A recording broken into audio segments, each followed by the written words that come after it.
his team on the plane. So LeBron's teammates for the Heat were on the team, but he wanted to bring his own personal team on the plane too, right? I'm going to keep my mouth shut on this one. Oh, you got. I don't want to speculate on things that I've heard. No, I don't want to speculate on things that I've heard versus what's fact. Okay. Javonte, do you think you could beat LeBron in one-on-one if you can tackle Derrick Henry?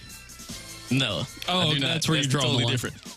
It's totally different. It's totally different. I can score by accident, but that's a lot of points. So is Derrick Henry and LeBron James the same species, Pat? Barely, if they are. Did you see that dunk LeBron did a little bit ago? That was ridiculous. He's 40. Insane.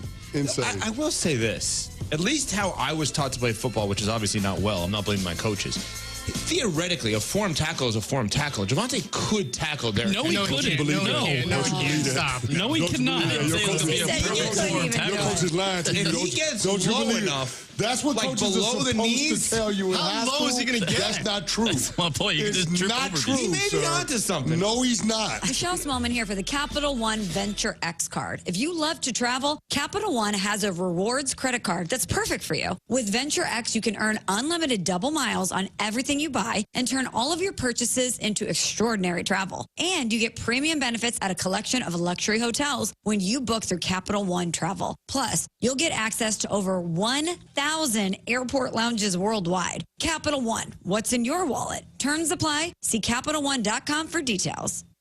Adam Schefter here with Vivid Seats. We've got some late-breaking news coming out of the stands. According to multiple sources, Vivid Seats fans are scoring rewards on every purchase and at a rapid pace. Obviously, these rewards are a game changer, and coupled with their MVP-worthy ticket selection, why get tickets anywhere else? Don't drop the ball this season. Shop with Vivid Seats and earn rewards on every ticket. And as the official ticketing partner of ESPN, Vivid Seats is offering you $20 off your first $200 ticket purchase with code Schefter. That's code Schefter.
7 o'clock in St. Louis, you're listening to TMA. It's 101 ESPN. The show is presented to you by Brown and Crouppen.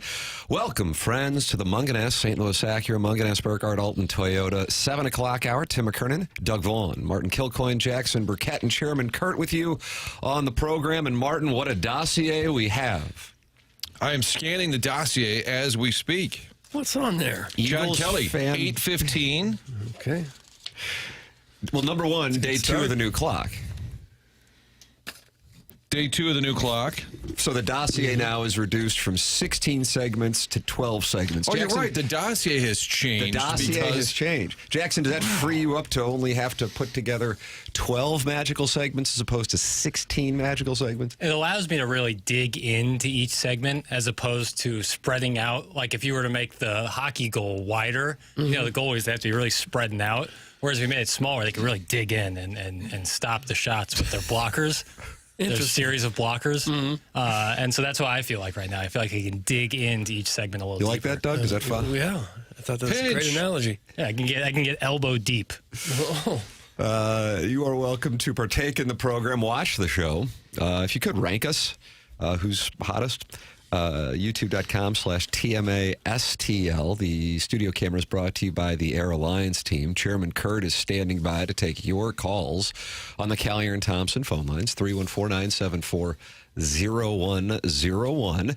And be a friend of the Feather. Call into the program. And, of course, the Air Comfort Service is the most active spot as far as communique goes. You like that? No, I don't care for that word. 314-399-9646. Is there a second day of cake? That's from Bozo McGee. Doug, what does that mean? I have no idea what that would mean. Did we have cake yesterday? They did for Craig on the Today Show. Oh, they celebrated Craig. Which, by the way, we joked about it because the Today Show spent, about 2 hours said on the screen, celebrating Craig. And then we joked, Doug's family is here. Tim's family is here. To celebrate the new clock. And I got home and Kim said, so everybody's family was there today? I said, no, it was a bit. And she said, I thought you had everyone's family. You just didn't tell us. I said, trust me, Tim's family, Doug's family doesn't even know where he is. They send out like a senior alert every morning at 7:01. I'm not sure I know where I am. Congratulations. So there could be leftover cake from that? That's correct. Maybe that's what Bozo McGee... Today we'll be celebrating Tim. That's been the theme for 21 years, as a matter of fact. Can we get an upvote, downvote feature on the TMA All Day app? Maybe we can even retire some segments a la Carson Daly on TRL. That's a Mr. Big Cream. Doug, what did that text me? I don't know. Did we have Carson Daly on? He was celebrating Craig yesterday on the Today Show. He got pulled into it, I think. In a big way. Jackson, what does that text mean from Mr. Big Cream? He doesn't like some of the segments that play on TMA all day. You know what I say to that is I apologize.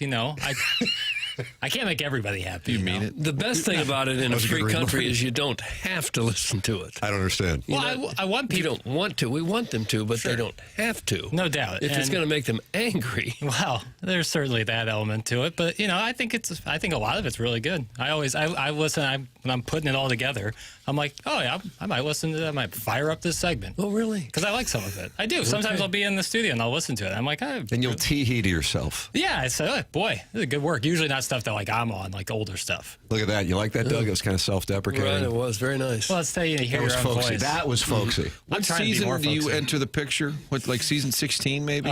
The end of the 2020 season. Okay. Tim, what year is it? Is it the 15th season? Because I'm only on the 16th season. That's when he makes his appearance. I just got through last night where Budweiser Mike ran into the studio. I don't know what episode that was, so I'm getting caught up. Season 3. For some reason, I can't get the song out of my head that ends with "Her name is Linda." I doubt you can play that little tune on this big boy station. Doug, that's from caller Ellen. My name is Linda. That was about It was a TikTok sampling Nicki Minaj, sampling MC Hammer, which was sampling Rick James' Super Freak. Am I correct on that, Doug? I have no idea. My name is Linda? That's Jackson, the name is of the that in your drop? Oh, artillery. I think it is. Give me a moment. All right, there you go, caller Ellen. I guess we're taking drop requests, and we'll also get you ready for the Blues and Flames tonight, and then we'll break down the Vikings' time management against the Rammies. Boy, thank goodness I didn't go wagering on that. Jackson, there was leaning into the stink on the Buccaneers' Commanders, but the stink didn't hit. The Commanders hit. I would imagine everybody was on the Commanders. I don't know. I mean, to me, it struck me as obvious. But in the NFL, that would be scary. Right. And in this case, the leaning into the stink would have been taking the Rams. Right. And in this case, it hit. The Vikings getting blown off the field 27-9. Doug, watch this. They're frauds! Oh, Thank you. Sam Darnold looked like a fraud. Won 14 games this year, but he looked like last night, like the moment was too big for him or something. He just really didn't play the way he had played during the regular season at all. Didn't know what to do with the ball. Didn't know to get rid of it.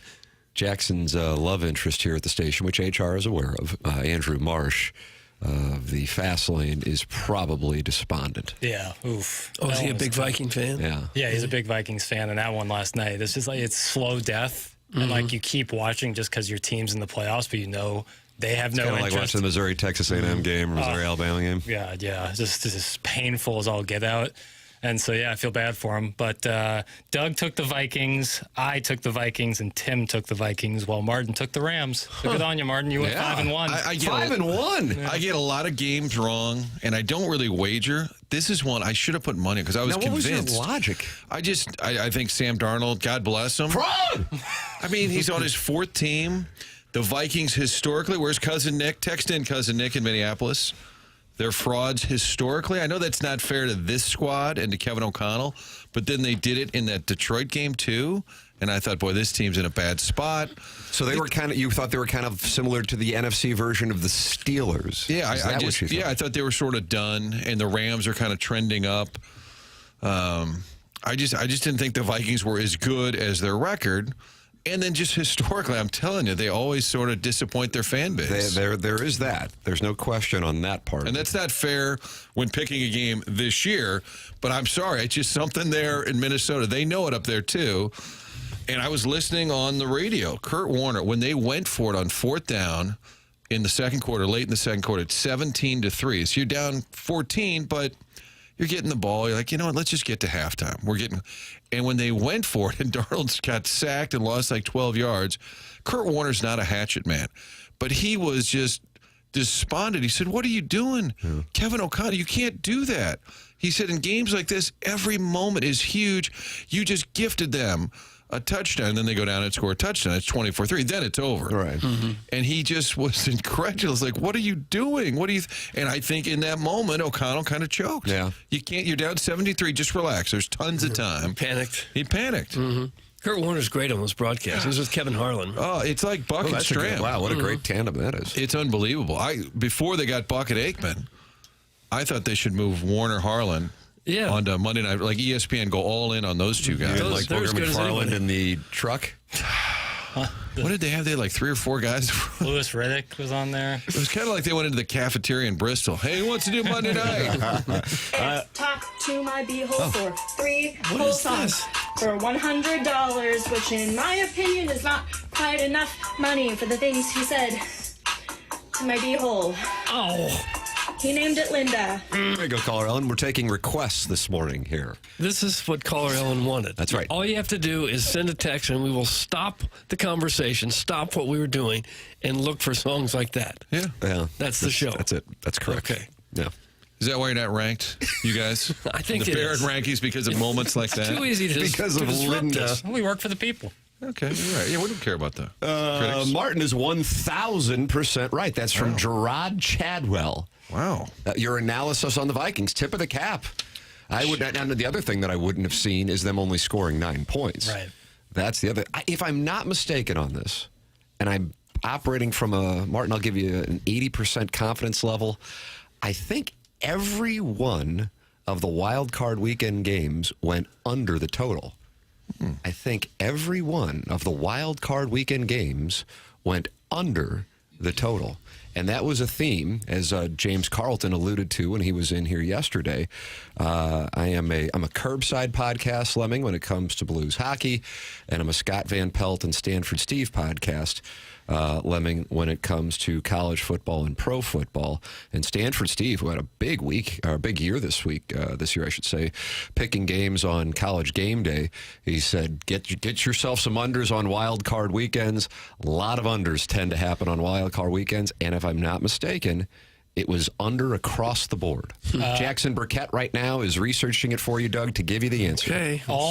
Every single game went under except the Chargers and Texans. That was the one that in my mind I thought might be over. I don't know what the total was going in. 42.5, and it was 32-12. Okay. Yeah. So, wow. yeah. So just a little. Just barely. Yeah. So 5 of 6. How do you do? Yeah. And kind of sweat free, if I'm not mistaken. Yeah. People don't like to bet unders, but I'm telling you, on Wild Card Weekend, it hit big, 5 out of 6. Yeah. Of the 8 remaining, eliminate a few. Texans are not winning the Super Bowl. Fair? I would agree with that. Commanders not winning the Super Bowl. I would not agree with that. Okay. Part of that is because I'm thinking of the plus 2,200 I'm getting to take them. If they were plus 500, I wouldn't touch it. But 22 to 1 take of them. Gambling out of it. Just can they win the Super Bowl? Texans, probably not. Commanders would surprise me. Rams would surprise me. Okay, so that I feel like you're back to where you were in August. Sure. Well, not in August, but we talked about it in December, which I think, as it played out, was a weird dynamic that there were more teams in college football who could win the national championship than there were teams in the NFL who could win the Super Bowl, which is really rare. College football, you might go, I don't think too many people would have picked Notre Dame to be in the championship game. Certainly people would have picked Ohio State. But in college football, you can usually narrow it down to about 5 programs who are going to be in the mix. And in the NFL this year, that was not the case in college football this year. And in the NFL this year, we're back to Chiefs, Ravens, Bills, Lions, Eagles. Right. Yep. It's back to the same group that you sort of thought. I would be super surprised if anything other than that happened. I'm on the Commanders only because of 22 to 1. So, yes, taking that out of the equation, I'm with you. 5 teams. I did look at Mahomes' playoff record just to confirm it yesterday. It's 15-3. He's won 7 playoff games in a row. I mean, he's 15-3. If you're an NFL quarterback and you're 500 in the postseason, that's pretty good. That's it. And he's 15-3. It's unbelievable. I'm at a weird point that I don't pull for the Chiefs because of whatever's going on in the St. Louis area with it. And God bless our grocery stores for flooding them with Chiefs merchandise. If there wasn't a demand, Doug, there wouldn't be a supply, though. Well, this is true. But I like when there are dynasties because it makes it intriguing to watch your equivalent of Rocky Balboa go up against Apollo Creed, or Doug, you've always said Rocky IV was the best one. I've never said that. Drago, as the case might be. And maybe some of you enjoy clever language. I never said it. Yeah, that was one of the first takes Doug had when we were above the sex shop on the landing. He came in loaded for bear, and he goes, "I'll tell you another thing about this Rocky series. We'll get you a Show Me's gift card if you think I'm wrong."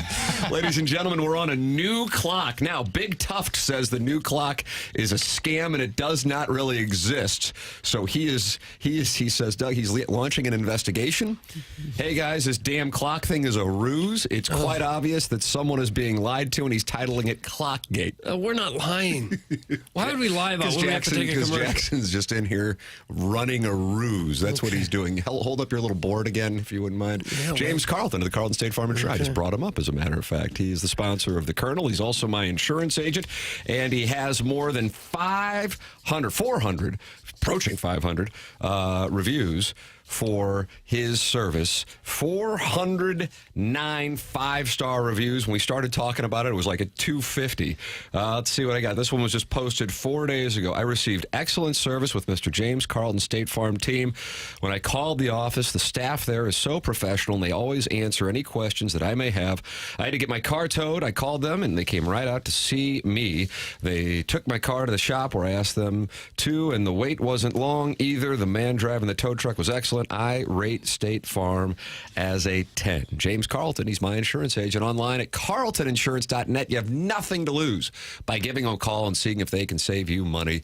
That's what so many of our listeners have done, and they can't believe how much money they can save you at James Carlton State Farm. 314-961-4800, or go online at carltoninsurance.net. If your insurance costs a leg and an arm, call James Carlton State Farm. All right, Jackson's lead was the Eagles fan berating the Packers fan.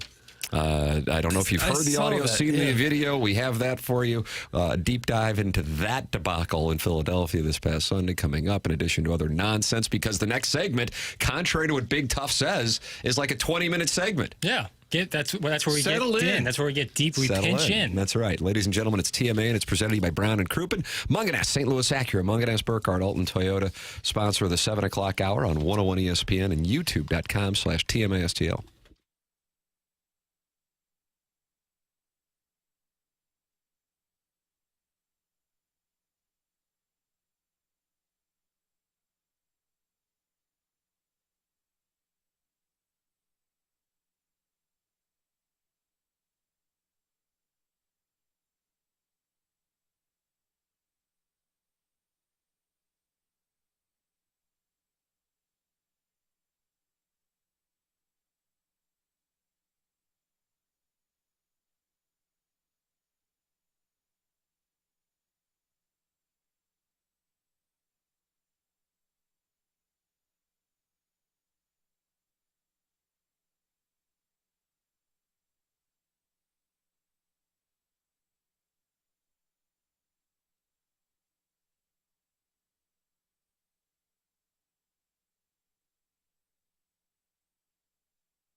Doug, Chris do you pronounce it Rohan or Rowan?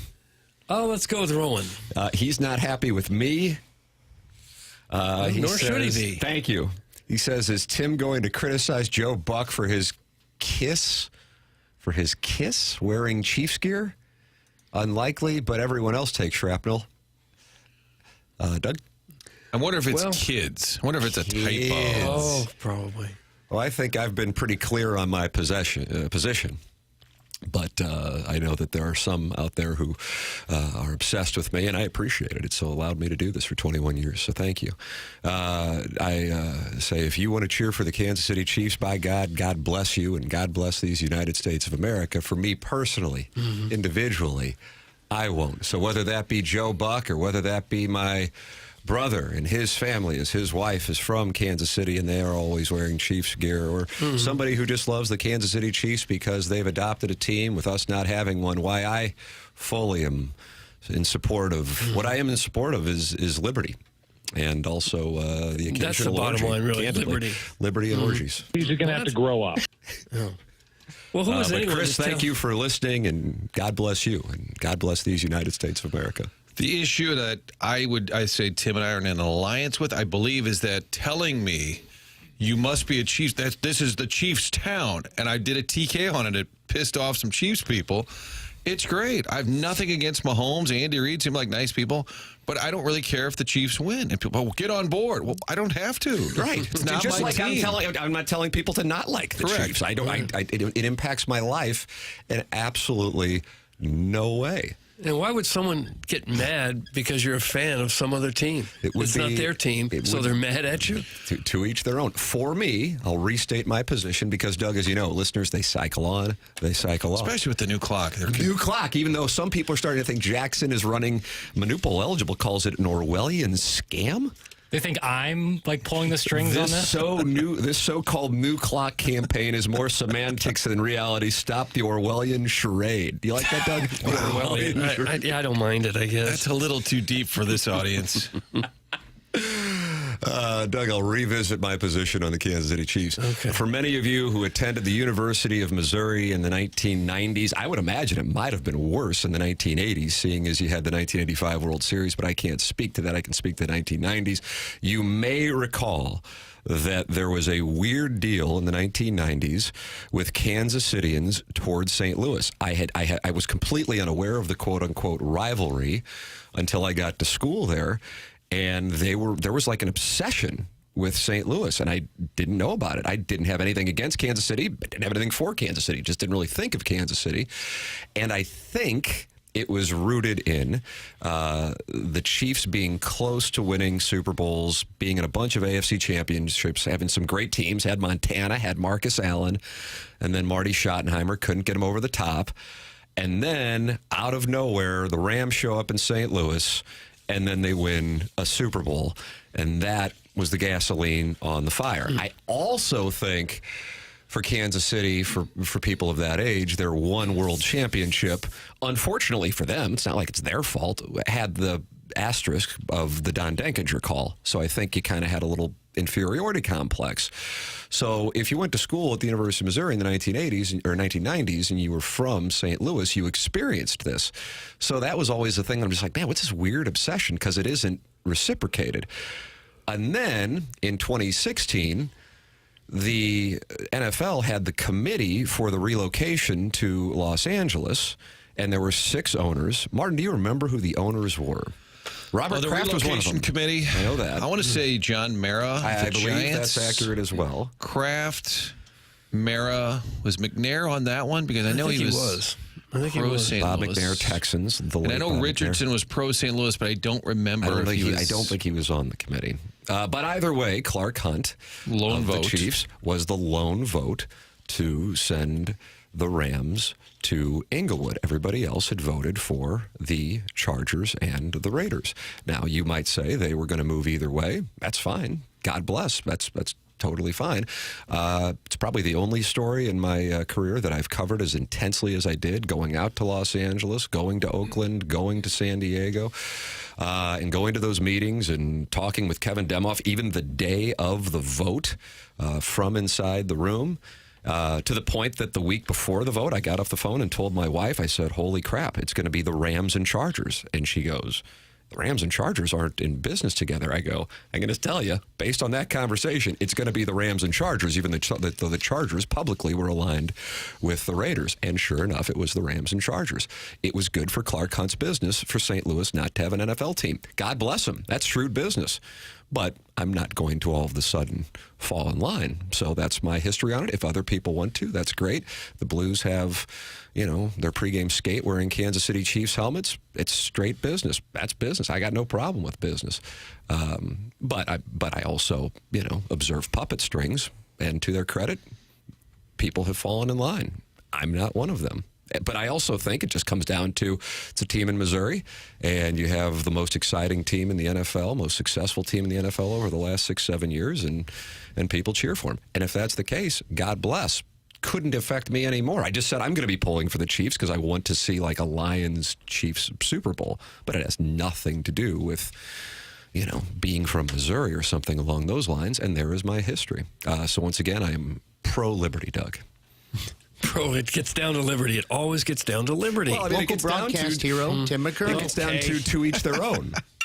Broadcast hero. I couldn't care any like I'm sure there are plenty of people will be watching Notre Dame next Monday cheering against Notre Dame. Great. It's not going to impact the fact that this is something that's really for me, from more my parents.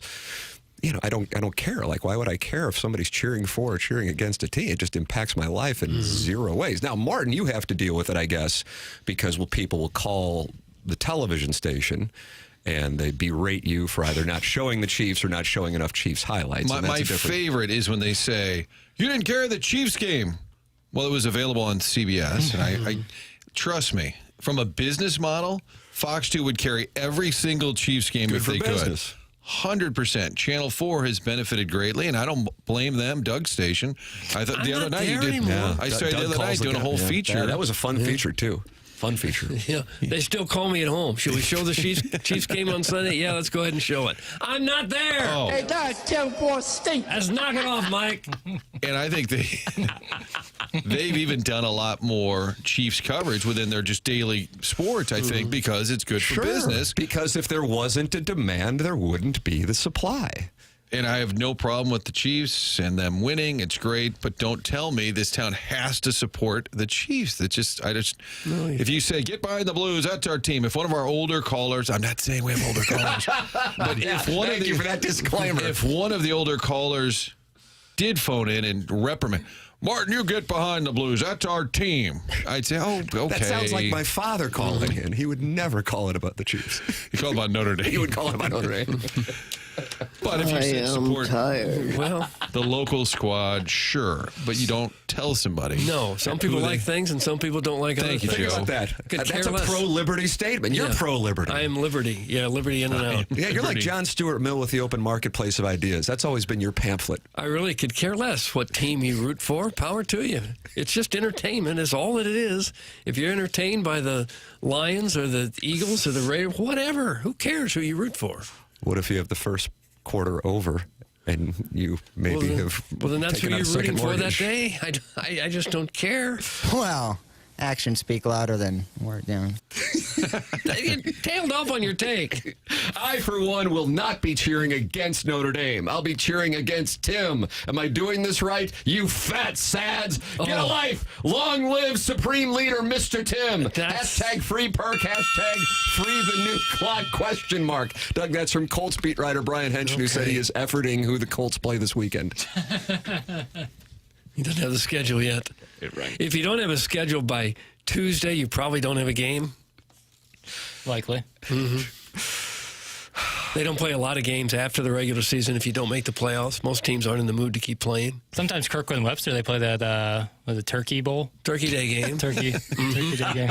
You're from here, right? Yeah, I am. Okay. Ladue, though. It just seemed he like focuses on Ladue, Burroughs, When and they would play MICDS. Clayton, sure, is a big deal. Maybe occasionally Villa. Yeah, well, rivalry games. Yeah, I forgot what it was called. Turkey Day. Just game. seemed like for a second maybe you were new here. What's that turkey thing? Well, it's been over 100 years, Doug. Is that what it is? Sure. Over 100 years. Arbor Day won the Milagro Tequila Texter of the Year in 2023 and 2024, and a lot of people think we're going to see a three-peat. Arbor Day writes, the arch is actually just a symbol of our region, grabbing its ankles. We have no pride. It's embarrassing. That's from Arbor Day. Oh, the arch People from St. Louis suck. Hey, the arch isn't grabbing its ankles. That's an Is that what interesting you think of when you look at it? interpretation of it. Yeah. The Look at arch that is 10 foot out on the grabbing wall. his There's a visual. My building has Chiefs watch parties. Nice work, Triple Sticks. That's from Chairman Stephen Wildwood, who lives down in Ballpark Village at 1 Cardinal Way. What And do they call it? The DeWitt's Carlton? And that's why he's saying nice work, Triple Sticks to Bill DeWitt III. People love the NFL more than any other sport in the country. And after you're over the initial blow of losing your team, you just might still be a big football fan and want some team to root for. It's not that they planned to be Chiefs fans or that they wanted to be Chiefs fans 10 years ago, but they're over the Rams now, and it's time to move on. I think that's how a lot of people feel. For my son, who's 7, and sees kids all... I think you see more Chiefs jerseys than anything else in St. Louis right now. And I think second place is City, by the way. And I think the Cardinals might be in 4th place if we were ranking prominence of merchandise in the St. Louis metropolitan. I think you might see some Missouri stuff, actually. With that all said, he was born in 2017. The Rams are like me getting upset about the Atlanta Hawks. Or the Baltimore Orioles moving. Right. The St. Louis Browns have moved. Your son will probably gravitate towards players. There'll be somebody that he really thinks is cool, and he'll want a jersey, and all of a sudden he just likes that team. That's kind of the way. And I'll tell you another thing that you see, and I don't know if you've observed this with your kids, Martin, soccer jerseys for international soccer stars. That's what you see a lot of, I think, perhaps more than Messi, Ronaldo. Absolutely. Vinicius Jr. And I like to quiz him about the beautiful game and say, I don't know if you should be wearing that jersey.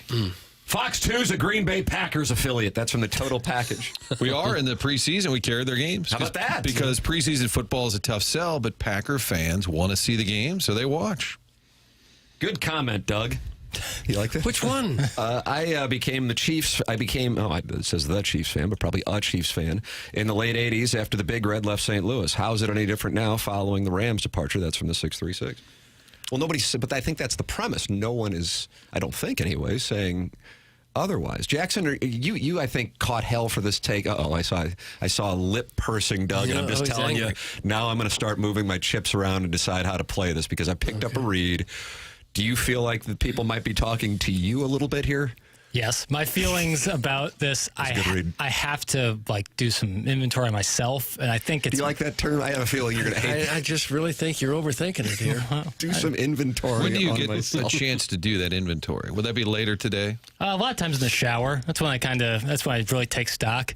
No, like Kevin Spacey at the opening of American Beauty? Yes, very similar, and a similar ending. And I usually, what I do... shot?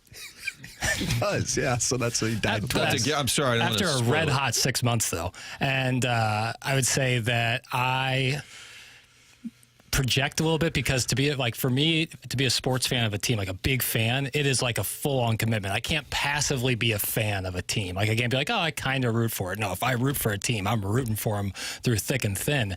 And so with the Chiefs thing, it just seems so it's just like, I guess I'll be a Chiefs fan. And in some ways, not obviously every situation is different and kids come into it, but for me, it takes a lot. I still being a Chiefs fan is one thing. It's way worse to still be a Rams fan from St. Louis right now.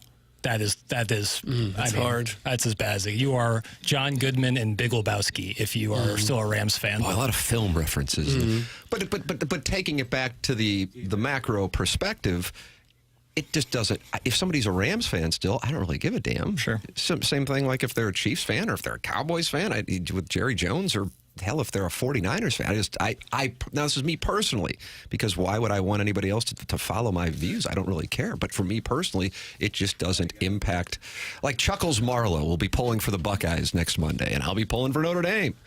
Does that make people mad that he likes Ohio State? I might use some of my burner accounts on Twitter to go after him a little bit. Go after him in his workplace. Publicly, I'll say I don't care, but deep down, I am I'm furious about it. Did you egg his house? Might. If someone's still a Rams fan, I'd have some questions for him. Go ahead, ask their questions. I have some questions about their background. Their background? Well, Like I'd want to socioeconomic? I'd want to get to the bottom of why they would be okay with a team that left their city and then still root for the team. Again, you are Because they John grew up with Goodman them. taking care of his ex-wife's dog. After We're back on this Big Lebowski because thing, she's on vacation with her new husband. That's what you are. That's my opinion. Sounds like you called him a cuck right there. In so many words. Yeah, it's big cuckoldry. Wow. Big cuckoldry. If you're still a Rams fan, big pharma and big cuckoldry? I mean, if you're not from St. Louis and you just moved here, then I guess do what you want. But if you're from St. Louis and the team leaves you, not only leaves, but then Stan Kroenke salts the earth after the fact, and you're like, I'll still be a Rams fan. Get out of here. Hey, Jackson, get Tanner in the studio. He's a huge Rams fan. I talked to him about it. That's T, did he? I've talked to him Did you about tell him it. to get out of here? Get out of here. Yeah. What about Liberty? Yeah, thank you. But if you're talking about Falwell's place or the principal? The principal. Okay. If you grew up with the team, maybe you still follow them no matter where they play. It's easier now than ever to follow a team wherever they play than it used to be. Like when the Atlanta Hawks moved out of here, I was crestfallen. Sometimes the best things in life aren't easy. Think about that, dog. That could be another hoodie. Well, that didn't have much to do with the St. Louis Hawks moving to Atlanta. I'm telling you, as a kid, I was absolutely crestfallen. But I never saw another Atlanta Hawks game, I don't think, for years until, who was it? TBS started showing some of their games with Dikembe Mutombo. Skip Carey was doing it. Yeah. That's right. Yeah, sure. Yeah, why not? but nowadays, Spud Webb. no matter where your team moves, you can watch everything that they do. Which is why there is the prominence of international soccer from kids getting up and watching the EPL on Saturday mornings. Ladies and gentlemen, it's 7:36 in St. Louis. Because we have a new clock, which some think is a scandal, we need to take a break to adhere to the new clock. But Doug wants to tell you about Design Air Heating and Cooling, the sponsor of our email of the day, the morning after at InsideSTL.com, giving away winter warm-up passes for the winter today. Well, I hope nobody, whether they believe in liberty or not, has had to suffer through a furnace that's not working right now because it is cold out there. It's supposed to warm up a little bit Thursday and Friday, but then we're going to get cold again. So if you have any kind of problems, you know who to call by now. You could probably finish the sentence for me. Call Design Air Heating and Cooling. That's the name you need to know. Seth Goldcamp and his family have served over 10,000 customers since the business started in 1904. This is the fourth generation now of Goldcamps running the business.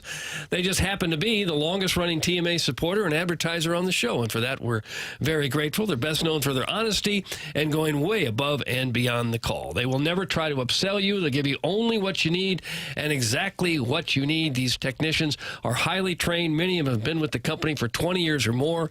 They are top-notch people. I've had several of them in my house when my furnace has had some hiccups, and they take great care of it. They do great maintenance work. It's a pretty good idea to have them come out. Even if you're not experiencing big problems now, you get the maintenance done, and maybe you never will have a problem. Their website, easy to navigate with convenience of online scheduling for all of your heating and cooling needs.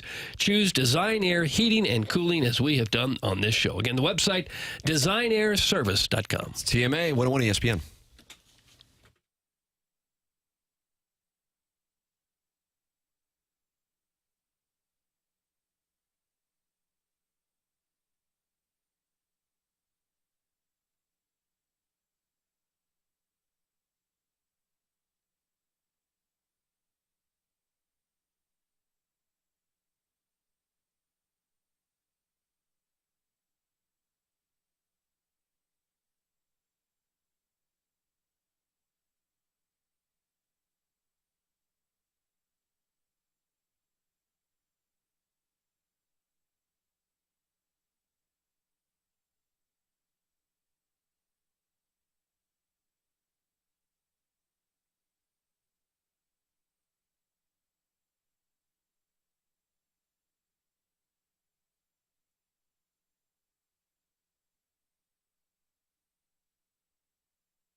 This is Action Jackson with a Sports Center update driven by Johnny Londoff Chevrolet and Johnny Londoff Autoplex. The Blues are back in action tonight, taking on the Calgary Flames. You can catch that right here on 101 ESPN. Pre-game at 6 p.m., puck drop at 7 p.m. And that was another Sports Center update driven by Johnny Londoff Chevrolet and Johnny Londoff Autoplex. SignalLondoff.com. Chevy, together we drive. Are you kidding me?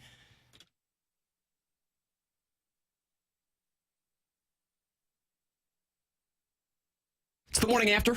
Show's presented by Brown and Crouppen on 101 ESPN and YouTube.com/TMASTL. Tim McKernan, Doug Vaughn, Martin Kilcoyne, Jackson Burkett, and Chairman Kurt standing by to answer your calls on the Callier and Thompson phone lines. Discussion that popped up in the second segment of what is being labeled as a scam perpetuated by Jackson Burkett, and that is, Doug, day 2 of the new clock that the audience believes actually does not exist, and it's a Jackson Burkett ruse, is Chiefs fandom in St. Louis, because a gentleman in the YouTube wanted me to attack Joe Buck's children. Fair. Why don't you really let them have it? They're young kids, right? So really blast them. Yeah, I think they turn 7 here in a couple months. Oh, they got it coming. Yep. So, yes, that's how we got on to that topic. Quote, some things in life aren't easy. You know who else said that? Mao Zedong. Commie Jack says you must root for the team your parents tell you to root for. I'm tired of it. That's from Mr. Licks. Have I ever said that? Not necessarily. But, you know, I think there is some. I remember my father saying, because I remember the Giants, when the Giants beat the Patriots the first time around. I have family in New York. Was that January of 2008 or was it February? And I kind of wanted to be a Giants fan. Like, I wanted to be like, oh, I want to root for the Giants. Wear a Giants jersey at school. My dad said, no. We root for the home team and the home team only. Jeff Burkett. Yeah. That's reasonable. Milagro Tequila Listener of the Month for my money in January. He was trying to teach you some loyalty. Absolutely. And you pointed out they went 3-13, Dad. Scott Linehan is the coach. I don't think we're going anywhere. I'm high on Drew Bennett. Yeah, but right after that is when I started watching every single Rams game and living and dying with it. And I would take that every day, ideally with the end goal being a Super Bowl and not them leaving the city. But I would take that every single day over like just picking a new team to kind of be a fan of whenever it's convenient for me. But now, how often do you quote Chairman Mao? Chairman Mao. I don't know if I ever have. There's world leaders out there I respect, but probably not. Did that 7-8-1 season in 2012 put you over the top? Was that the year they lost to Charlie Whitehurst and the Seahawks? That was one of the most disappointing moments of my sports career fandom, my sports fandom career. Really? In a way, that makes me happy for you that is the limit of your disappointment. I would imagine Norfolk State is number 1. Yes, nothing will ever top. Well, theoretically, something could top that, but that was as bad as it ever was. I think it was the Dinkinger Kansas City Royals World Series for me. Yeah, I can imagine. Well, maybe the Hawks will even for you, too. I think because you have to be of a certain age to get to the 85 World Series. I think for present-day listeners, the one that would be the winner would be Super Bowl 36. Yeah, that's up there. Yeah, I was just a touch too young. Well, I would say you were 2. Was I? I feel like I was a little older. I mean, you should have been aware of your surroundings even at that age. I felt like I was near 2. Doug, how old was Jackson when Vinatieri when were you born? March of 1998. Yeah. Let's see. So you would have been pushing 4. Pushing 4. Yeah. Very much fair enough. Yeah, I definitely don't remember. Why didn't you root the team on? I was probably watching. Probably put you to bed gotta at let 'em halftime. down. I know. I didn't. I tried to bring the heat with the Blues to make up for it on Saturday. 2 breaks, 30 minutes in. Real nice changes, Jackson. That's from Tiny PP, who is, I don't know if Tiny PP's at war with caller Janet.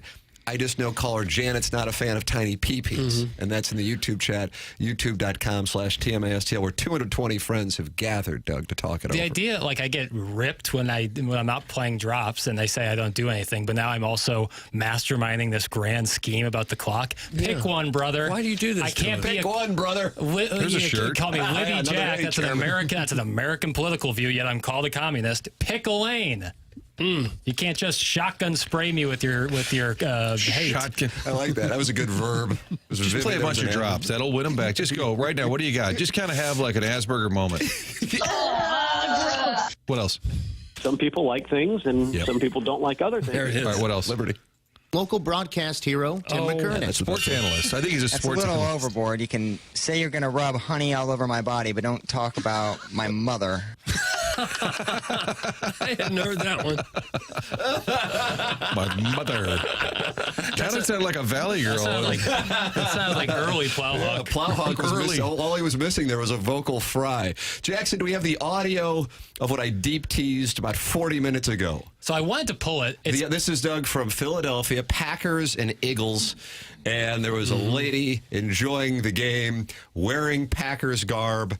I don't know if I would advise that going to a Philadelphia venue, just in general, Packers or any other opposing team. And there was a gentleman, probably with a dog avatar on Twitter, sitting behind her and giving her what Doug would call the business. Yeah. So I wanted to pull the audio of it, but not only is it expletive laden, it's also there's like really loud music blasting in the background. He's like having to like whisper these terrible insults like in this woman's ear, and I just find the idea of a guy who works for probably a pretty big business if he's at a playoff game and like has like pickleball lessons on Wednesday nights. I disagree. Going to a game and then berating the people in the stands. I don't know if I agree with that read. I mean, you could just be hardworking and just put all your money into something like that. I don't know. Jackson was right. He got docked. His employer was they've notified, identified and they put out a statement. So his name is Ryan Caldwell. He works for BCT Partners in East Brunswick, New Jersey, and his company has issued statements about it and everything. Wow. So I'm sure. So what are they doing with him? Well, I'm sure he'll be fired. The mob dug their teeth in, and the company turned off comments on all their social media. Yeah. So supposedly he was like an executive. Okay, that's what I wanted to know. What was his role? General manager. That surprises me. Wow. That surprises me. See, this is what I'm saying. Like they're hosting sales meetings on Thursdays, and then on Sundays they are going and they're going to get your ass if you're rooting for the other team. Well, and this is not some kid. This is not some 23-year-old. He looks like he's around guy. 40 to 50. At least, yeah. For the record, some may not be familiar with this, and the audio can't be played because it would end the FCC CU license. word is often. Yes, the C word. Perhaps the most powerful word in the game. In America, for sure. You think so? Yeah, England, I think. I'm glad you did your English accent. In England, I feel like they say they're a little more haphazard with that. Is that right? Mm-hmm. It's just an ugly word. It is. That word is used, and he's unhappy because the Packers were inside the 1 yard line. It was after that Josh Jacobs run where he was pulling on his jersey. He was down at the 1, and they were celebrating like it was a touchdown, which I think a lot of people were. And yeah, he was none too pleased. So the video was posted, and he called her, she's an ugly, dumb C word. You gonna do anything? Shut the F up and watch the game. And as it turns out, Chairman Kurt, you've advanced the story here this morning on TMA. He is an executive. And what has transpired to date? The last I saw last night, the company just put out a very generic statement saying they were aware of a video that had surfaced on their employee. There was going to be an investigation, and that was the last I had heard. There you go. He's married and has a daughter, too. How about that? Yeah, the story is, you can just type that in a search engine and you will find the story for those of you not familiar with it. But I mean, it's something else. But that's Eagles fans in general. Have you seen the videos of how they attack people who show up wearing jerseys from other teams outside? It's just horrendous how they behave. Your thoughts are welcome. 314-399-9646. Air Comfort Service text line. That's how you can get involved on the program. And you can call in and talk it over. Chairman Kurt Manning, the Callier and Thompson phone lines. 314-974-0101. Mentality is a loyal sponsor of TMA. Mentality. If you are feeling sluggish, if you are experiencing fatigue, tired all the time, weight gain, muscle loss, especially noticing increasing belly fat, these are symptoms of low testosterone. Mentality is a local healthcare facility. It specializes in helping men feel and perform at their very best. Mentality focuses on free testosterone levels, which many doctors overlook, ensuring your treatment is tailored to your body. They also offer FDA-approved testosterone therapy combined with semaglutide to target fat while maintaining muscle. Energy can come roaring back. Belly fat can burn off. Muscle strengthens, and you feel like yourself again, confident, driven, and ready to tackle life. If you're interested, go to mentalityhealth.com/radio. This year, stop settling for a fraction of your potential. Mentality's New Year offer is your chance to take back control. Men today have 30% less testosterone. Take back your numbers. Visit mentalityhealth.com/radio to get access. This is TMA on 101 ESPN.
It's TMA 101 ESPN. Tim McKernan, Doug Vaughn, Martin Kilcoyne, Jackson Burkett, and Chairman Kurt with you here on the program. And we welcome you to watch the show and comment throughout at youtube.com/TMASTL. It is our pleasure to welcome to the studio from Brown and Crouppen, ladies and gentlemen, it's Ed Hermann and his son Brody. Listen to this gallery, Doug. Hey guys, oh my goodness. Look at that. It's like Tiger on Sunday at Bell Reeve in 2018 after he sunk that putt. Was that on 9? You were right there with his phone, right? But you were right there with the phone. You got a great shot. Yeah, I didn't see the putt. I saw the shot out of Okay, so you knew exactly what I was talking about. Yeah, now that you bring it up. Thank you very much. He was pretty good. Yeah, thank you, Ed. Better than average. Yes, exactly. That's how I would describe it. It was, Martin. Ed, we were talking about the Philadelphia Eagles fan who was calling the Packers fan the C word. And now ShoreNewsNetwork.com. I don't know how many of us get a chance to read ShoreNewsNetwork.com every morning.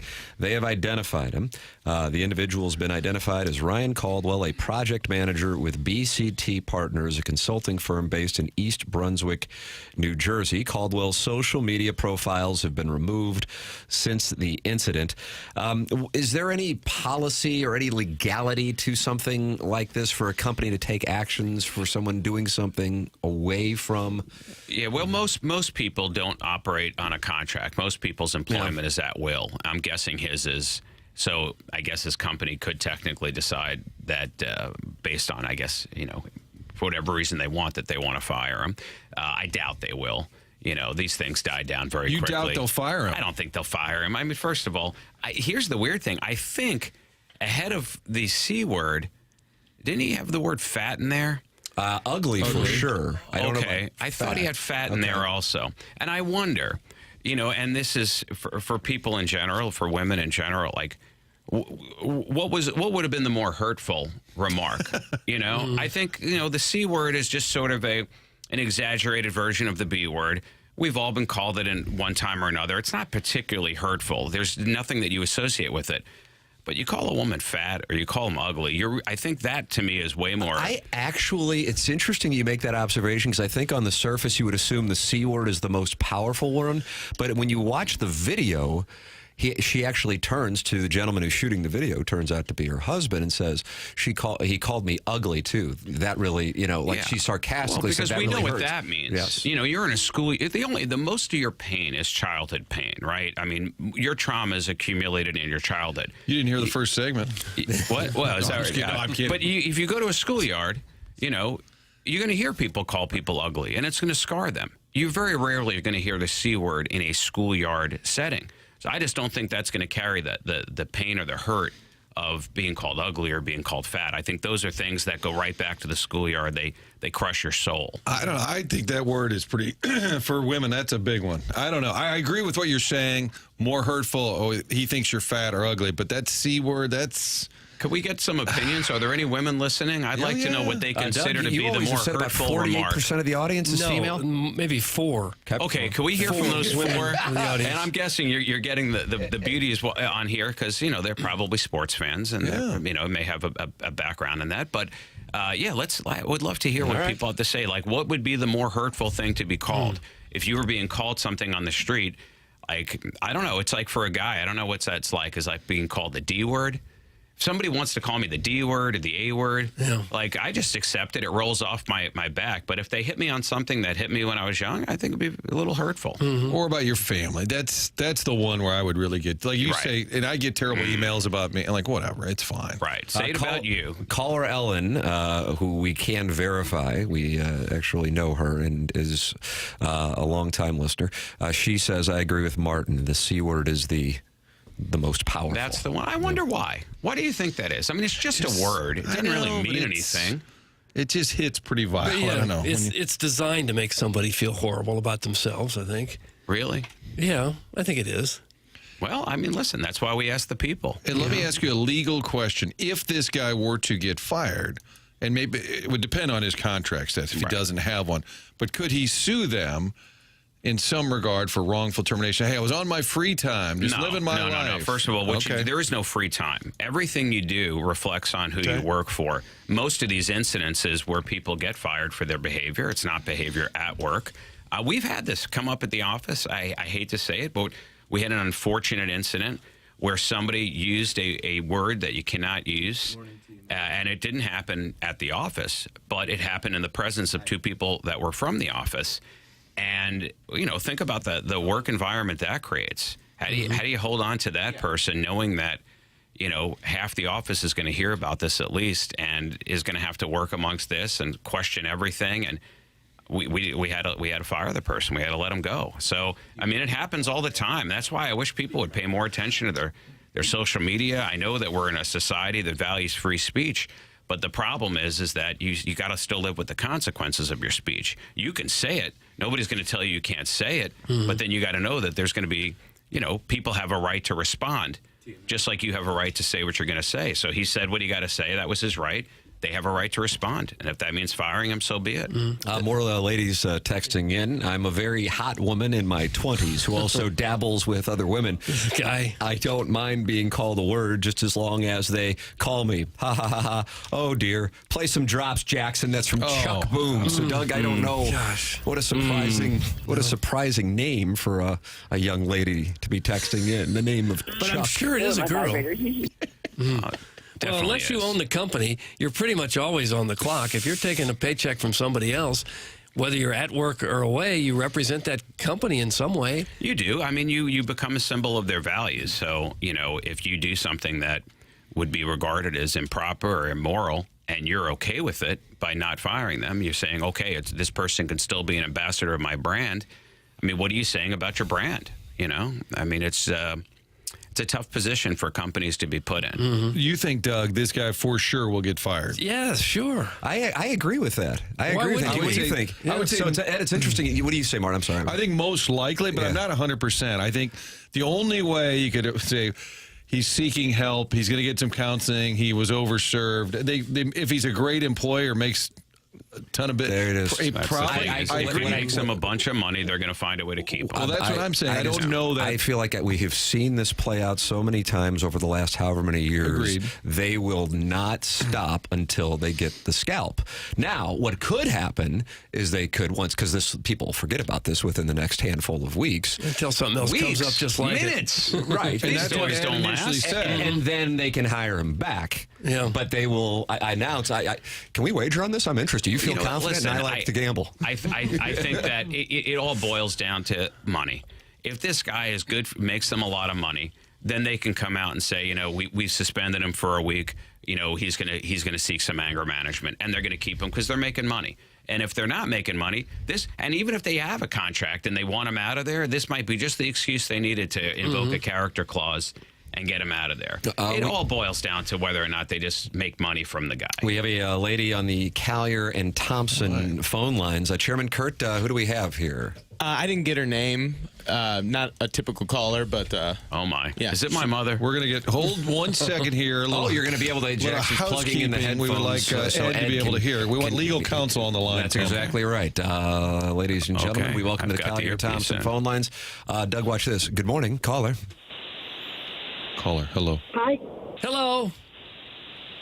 Hi. I think the C word is the absolute worst because, and I curse. I don't mind cursing, but I never hear anybody use that word. And when I do, it actually scares me a little because it crosses a line of civility that's totally unacceptable. So then you worry, oh, my God, what's going to happen next?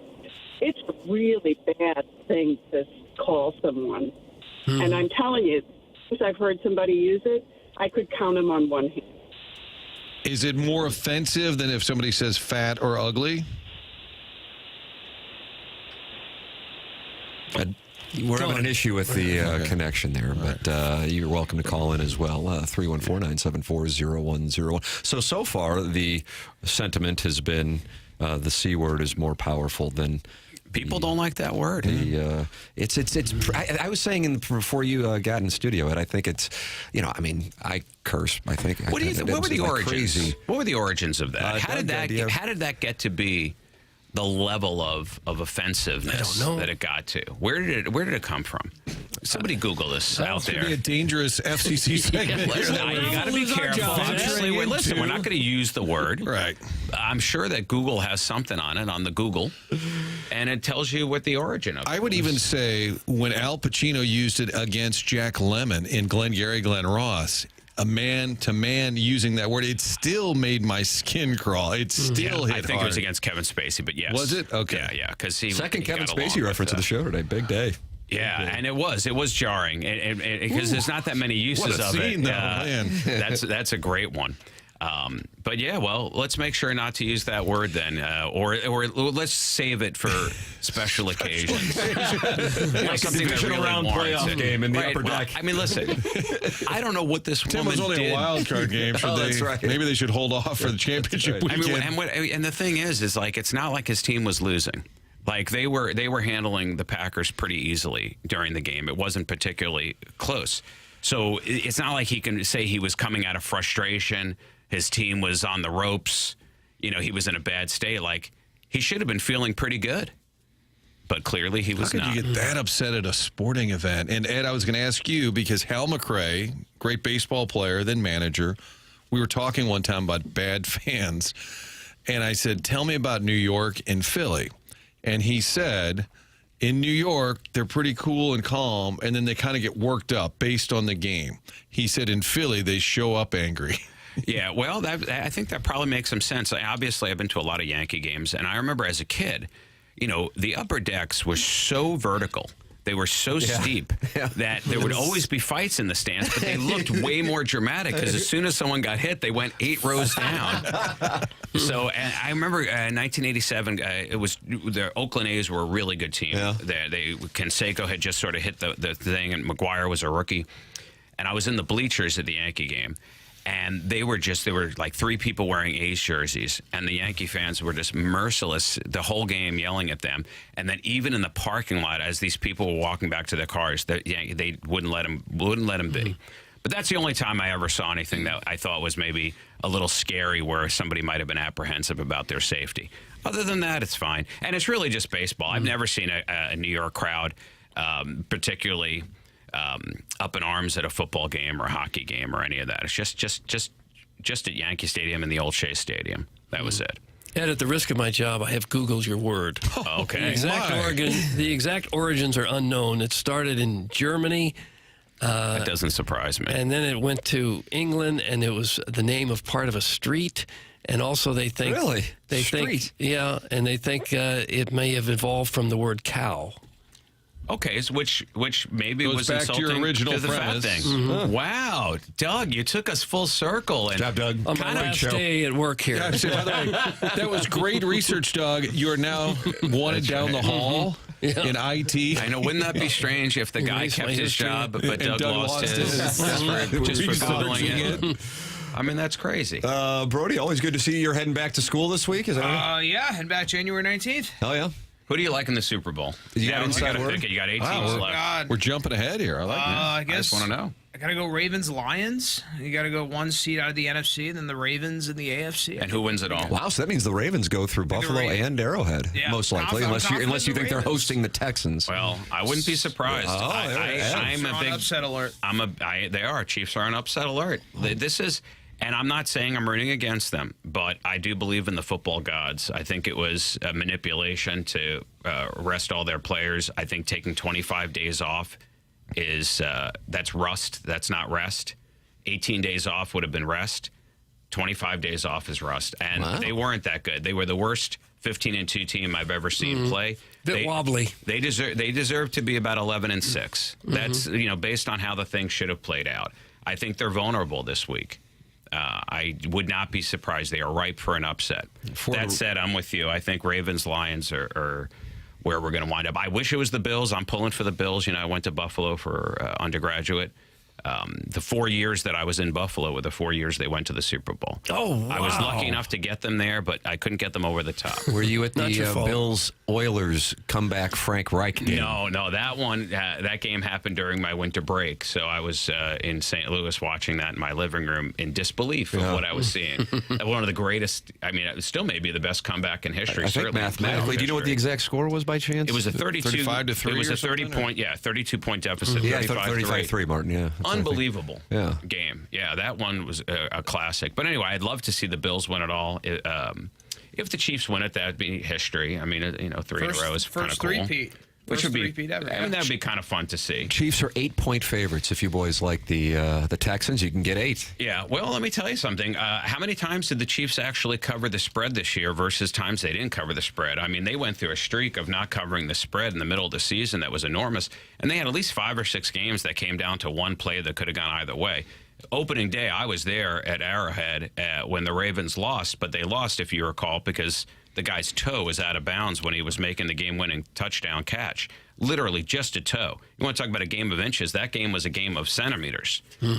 So, yeah, I think that the Chiefs are very, very vulnerable. Chiefs, I'm surprised their record was this good against the spread, honestly, Ed. They were 7-9-1 against the spread. Well, I mean, and that's not impressive. Right, that's what I'm saying, but I would have thought it was much worse than that. I would have thought like 5-12-ish. So let me say this. If you're out there and betting, and I'm not a betting man, but if I were a betting man, I would absolutely take the Texans. Wow, the play has been released. A 5-star play of the year. Hermann and Brown and Crouppen. You're If you lose your money. 8 points? 8 points in the Texans? Texans look good this week. Yes, they did. They look confident. They look sharp. They got nothing to lose. Tim, I'm throwing down some money, and when it doesn't work out, I'm calling Ed and berating him with the C word on Monday. Oh, God. There you go. Okay, you know what? I'll take the C word, but don't call me fat and ugly. Ed Hermann, Brody with us here on TMA. Always great to see you guys. Thanks so much for coming in. That's Brown and Crouppen online at brownandcrouppen.com, our presenting sponsor. If you need their services, 314-222-2222. That's Brown and Crouppen. Doug, tell the people about Munganess, St. Louis Acura. Well, Ed, on your way home, maybe you ought to stop at Munganess St. Louis Acura or Munganess Burkhardt Alton Toyota to pick up a new Ed what to do. Well, That I'm just suggesting. Tell me what to do. I mean, he would love their cars. The Acuras, the Toyotas, those brands are just outstanding cars, and Munganess can help you with either one. Or if you just need maintenance, Ed, go in there. And we got a special phone number you can call for the Muckety Mucks, 314-252-0029.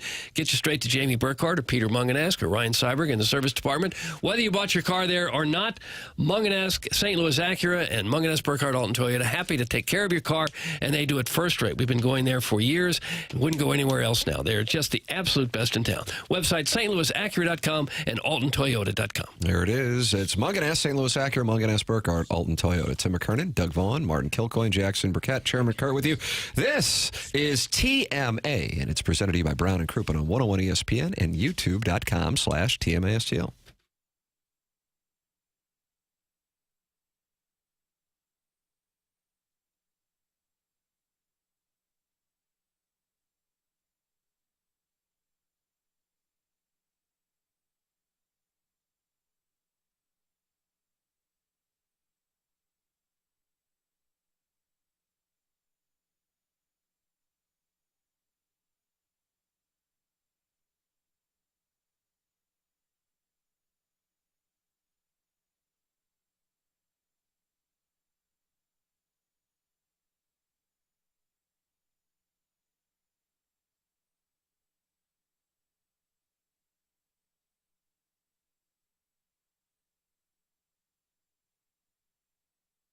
I want to talk with the audience about aesthetic design and build. Dan and his team at Aesthetic Design and Build online at aestheticdesignandbuild.com. I got a chance to meet Dan and his team at their showroom in Chesterfield Valley, and they walked me through all the different types of custom work they do. It's all custom work.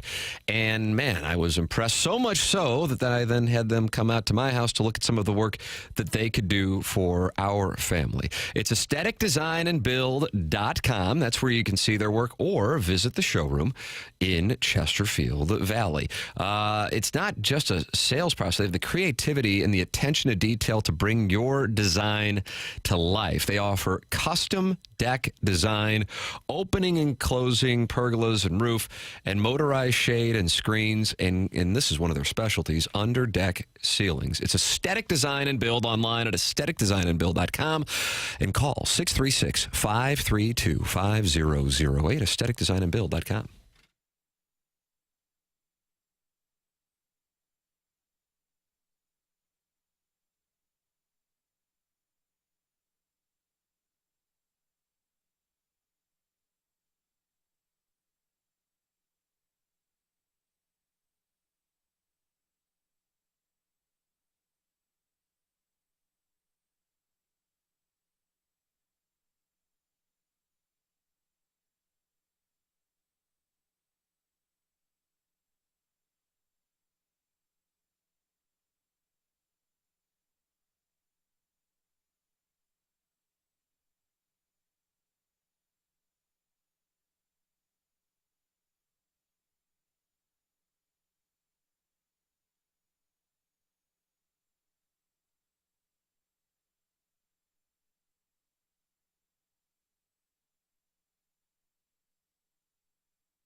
Welcome back to TMA 101 ESPN. It's our pleasure to welcome to the Callier and Thompson phone lines from the Blues broadcast booth, John Kelly with us here on TMA. Good morning, John. Hey, Tim. How are you doing? Good. How are you doing? I'm doing great. Good. This is critical after what took place on Saturday night and losing 3 of 4 at this point in the season, and also the manner in which it's gone down. Losing 2 to Columbus, even though the Blue Jackets have been playing really well, winning 9 of their last 11, and the 2-goal lead against Minnesota that went away. Then you just weren't able to carry the momentum over from the Anaheim win. Back-to-back against the Flames, a team that's in the mix for that wild card spot. I know there's a lot of hockey left this season, but I feel like we are reaching a crucial juncture for the Blues. Your analysis of the next 2 games. I think you're spot on, Tim. And, we talk every week about the Blues situation, and right now they're, again, back to 500, and they come into tonight's game 5 points behind Calgary, and the Flames, of course, occupy the second and final wild card spot, and the Flames have 2 games in hand.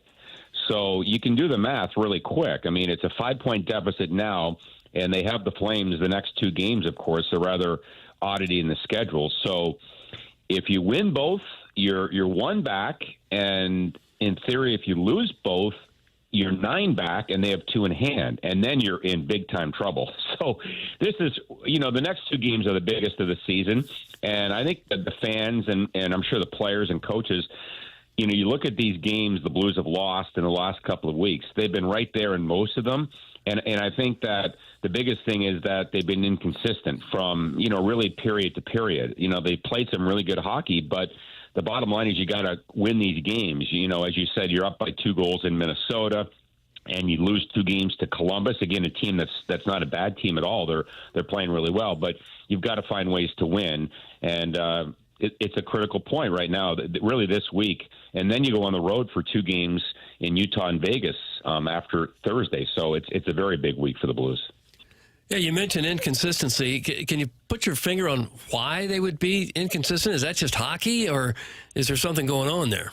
Yeah, I think it is hockey. I really do. Yeah, I mean, the Blues are a better team than they were before the coaching change, and they're playing better. Their record is over 500. So I don't know. It felt to me like in the game the other night against Columbus, after beating Anaheim rather convincingly, that the Blues came into that game and sort of were like wading into the water to see the temperature and how the game was going to go. And then before long, you find yourself down by 1, and then you find yourselves down by 2 after 2, and then it's chasing the game. So to me, you've got to make a better statement in the first period. And, I know the players know the standings. It's pretty obvious that right now, if you look at the board, the Blues have got to win. They can't afford to just sort of lollygag around and, go 500 in the next 10 games or even 6-4. They've got to put together a streak. So they know the urgency, and hopefully they have more urgency tonight, especially in the first, because catch-up hockey is really tough to do in this league or any league for that matter. John, can you tell right away? I know the coaches always talk about early they didn't have the urgency or the jump. Can you sense it yourself? Yeah, I can. From the booth as a broadcaster, as a fan, I mean, it's really pretty obvious if you pay attention to the game, what team has an advantage. Let's be honest, though. Hockey's a game of flows, ebb and flows, where, teams will have an advantage for a while. The other team will come back, almost like a tennis match. But you've got to be on your toes from the opening faceoff. And, the game the other night was, I think, a bit of an outlier because I think the Blues have been on their toes lately. But they've got to win games here. So yeah, I can tell. It's pretty obvious to me when you come out and the other team has possession and you give up the first 5 or 6 shots or whatever it might be. So it's pretty obvious. Would you expect them to change some things, mix up some lines, or do anything differently tonight to try to jumpstart after that Columbus defeat? Well, one thing they did in practice yesterday, they put Neighbors up on the top line with Thomas and Buchnevich. So Saad's been there for, basically a couple of weeks. And he's played pretty well, but I think that the bigger issue is not the bigger issue is the bigger reason for that is that Neighbors seems to be knocking on the door for goals, and he seems to, not that he hasn't played well, he always gives you everything he has and does the little things really well, but it seems like his game has progressed a little bit more.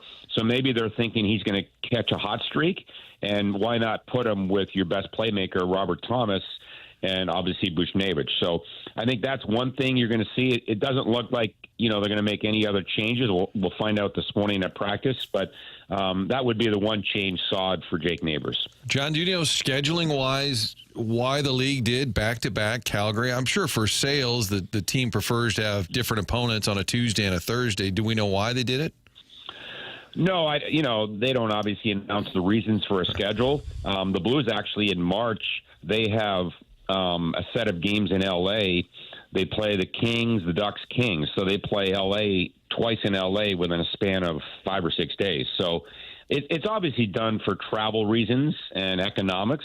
The Flames are on a 4-game road trip. They won last night in Chicago. Then they play the Blues in these 2 games, and then they go to Winnipeg to wrap up the trip after that. So it's obviously done for travel reasons and convenience for the Calgary Flames. John Kelly with us here on TMA 101 ESPN. Blues and Flames, back-to-back games tonight and Thursday. Truly critical couple of games, and I really don't think that is overstating it. This is a pivotal moment here for the team. Let's see how they respond tonight. They certainly responded following the disappointment in Minnesota against Anaheim. Let's see if they can put a couple together here at home against the Flames. Pre-game on 101 ESPN at 6 p.m. Puck drop at 7 p.m. John Kelly with us every Tuesday on TMA. John, always appreciate the time. Thank you so much. Okay, Tim, talk to you next week. Talk it over then. That's John Kelly with us here on TMA. Doug, we got Schaefer Door Company as the sponsor of the podcast. That's Jason Gosrow's team. When it is as cold as it is, and it's going to continue to be, that's when garage door springs break. If you hear yours break, see that garage door fall to the ground, you go to SchaeferDoor.com and work with the sponsor of the podcast here on 101 ESPN and TMA. I'm afraid my spring may be having some problems. My door keeps going up about a foot and then come back down. I'm going to have Schaefer Door back out. I'm going to have them out because I'm having problems. And when I hit that button and it doesn't go all the way up, the first thing I think is Schaefer Door, and that's what you should think, too. It's good to know that there's a company there. This is the largest moving part in your house, and sooner or later, something is going to go wrong, and that's where Schaefer Door comes in because they service all kinds of garage doors for service and new installations with LiftMaster. LiftMaster garage door openers are strong, quiet, and they are versatile. They have that special Monday morning standby service for doors that break over the weekend. They also service commercial doors. If you run a business or warehouse with those big, tall, giant doors, Schaefer Door is experienced in those types of jobs as well. They're big enough to get any kind of job done, small enough that when you call them, a real person will answer the phone and talk you through what you need to do next. Their service techs are not commission-based. They're not going to try to sell you a new door if you don't need it or a bigger part. They just want to get you going again. Its website is SchaeferDoor.com. That's Schaefer with one F. SCHAEFER, SchaeferDoor.com, or you can call or text them at 636-782-3608. Schaefer Door is a LiftMaster partner. That's Schaefer Door, sponsor of the podcast here on TMA. Dobbs Tire and Auto Centers, sponsor of the 101 ESPN app and the TMA STL app. You are welcome to call into the program, 314-974-0101. Phone lines brought to you by Collier and Thompson. Martin, I don't know if you've gotten to know Doug as well as Jackson has with them vacationing to Jamaica together a couple of years ago. But there's nothing he likes more than bracketology, team temperatures, and when Major League Baseball tweets out the next 10 World Series matchups, Cardinals and White Sox in 2033. But Doug, Joey Lenardi is at it again with his bracketology. Love this. And Martin, what a showdown we are going to have in Milwaukee when friend of Sports Final and TMA, Josh Schertz, goes up against ILL in Milwaukee. Billikens and Illini. Is that a 5-12? That's a 3-14 matchup. The Billikens going up against ILL in Milwaukee. I wonder if we should go up there. I've never been to the state of Wisconsin. Fun fact. Is that right? Very odd. Very odd. Well, don't go in January, I can tell you that much. I'll be there on Saturday.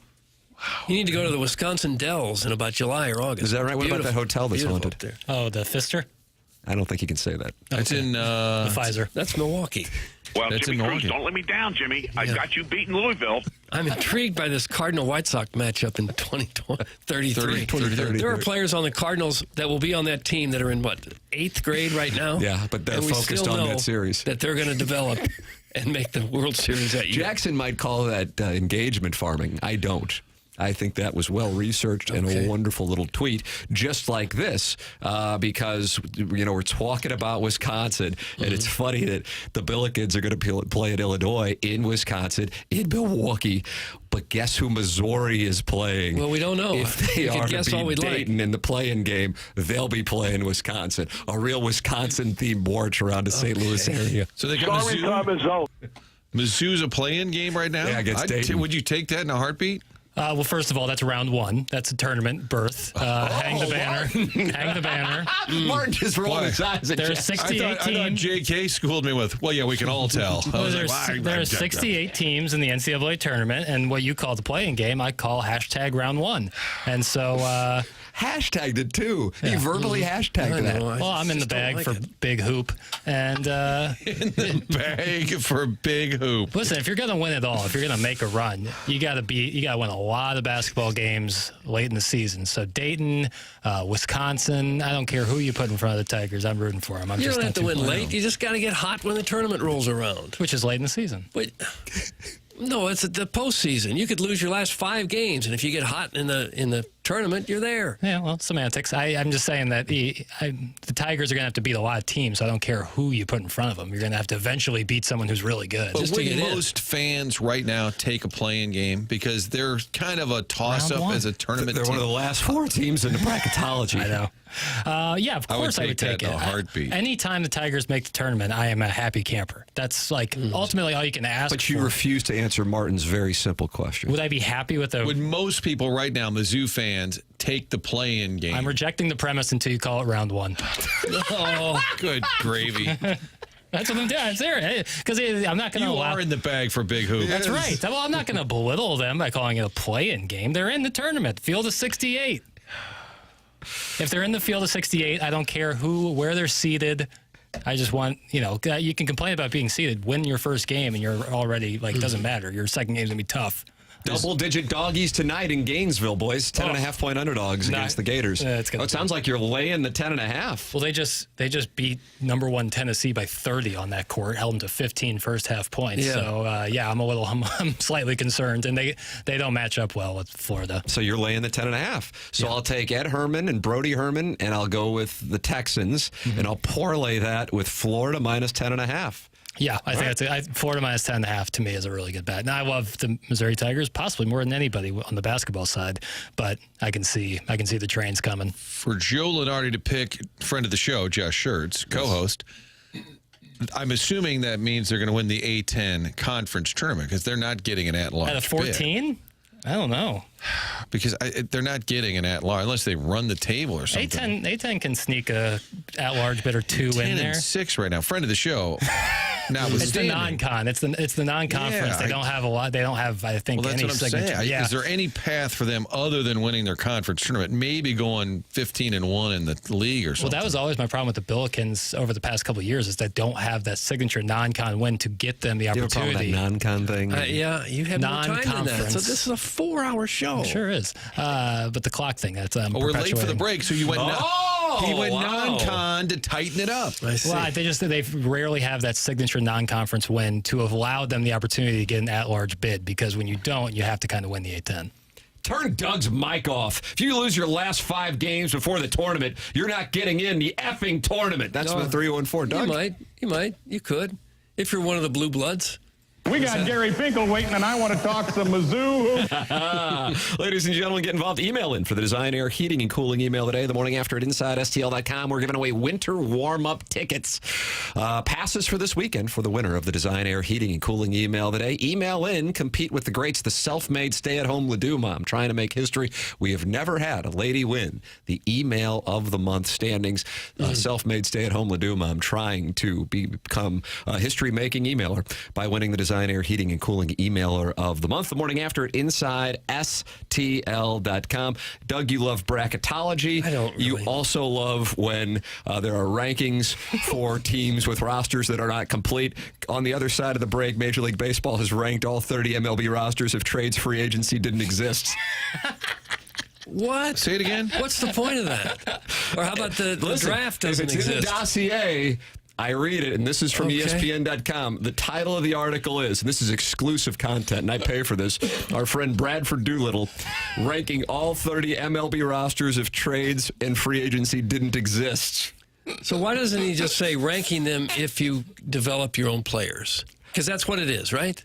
Bring it up with Doolittle. You'll have to stick around to, you'll bring it up I'm with Doolittle. not going to bring anything up with Doolittle. That could be the title of the segment. Ladies and gentlemen, it's TMA 101 ESPN and YouTube.com/TMASTL.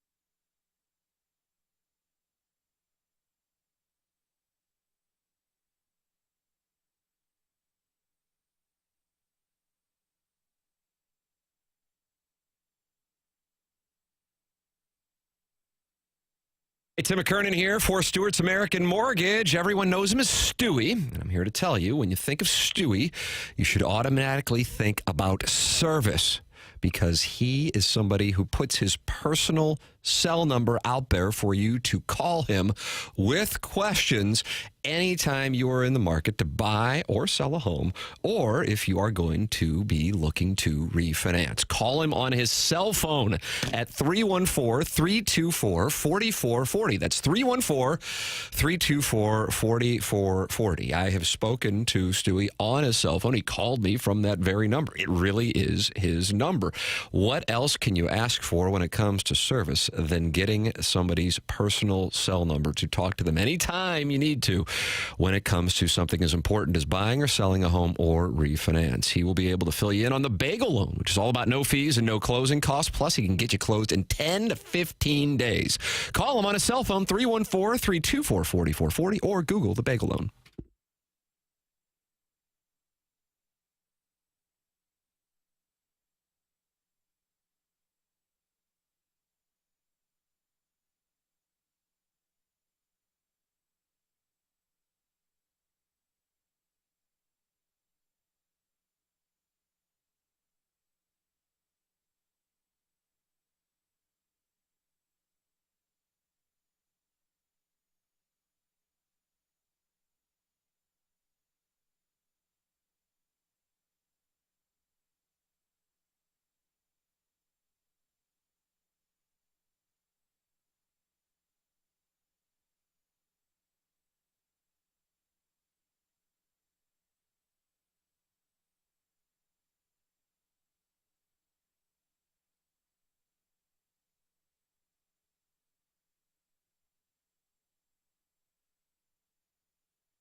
This is Action Jackson with a SportsCenter update brought to you by Saliga Heating and Cooling. The Spurs defeat the Lakers last night, 126-102. Victor Wembanyama with 23 points, 8 rebounds, and 3 steals. That was another SportsCenter update brought to you by Saliga Heating and Cooling, an independent American Standard heating and air conditioning dealer.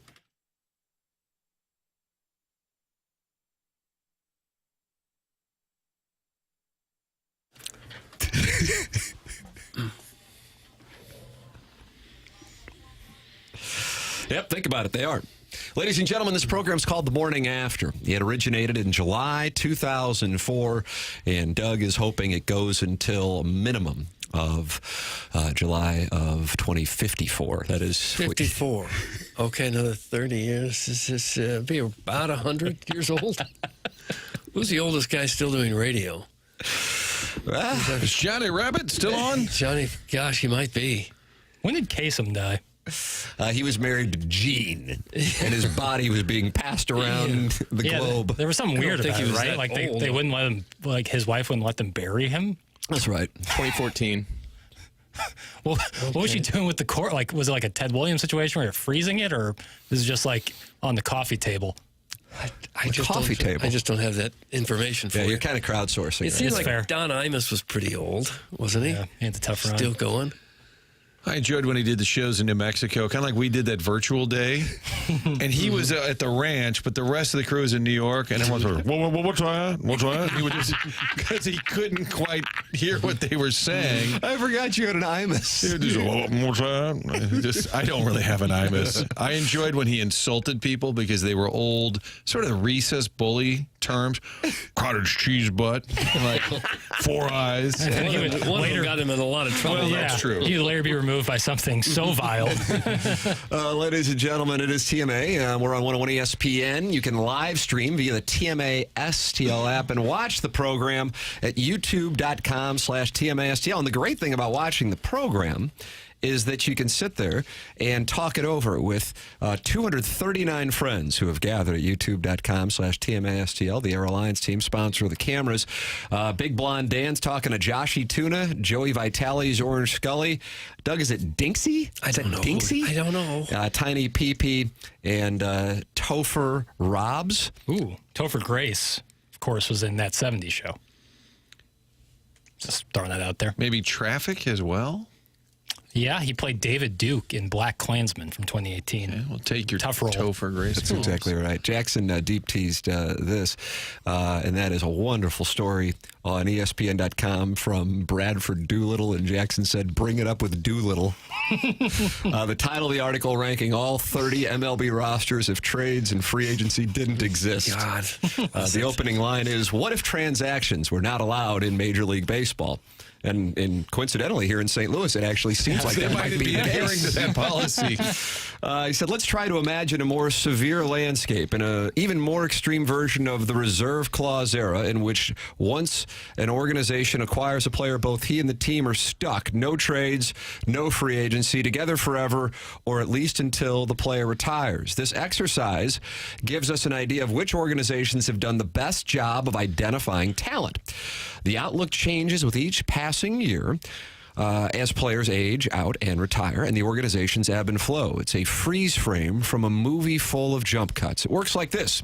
Using a database on player logistical data from the Baseball Cube, I've assigned each player on my 2025 list to the organization that first signed him.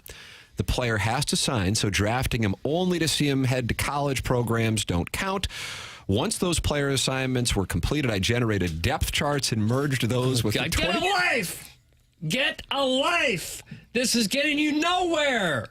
This is just a little game you're playing on your computer that no one cares about.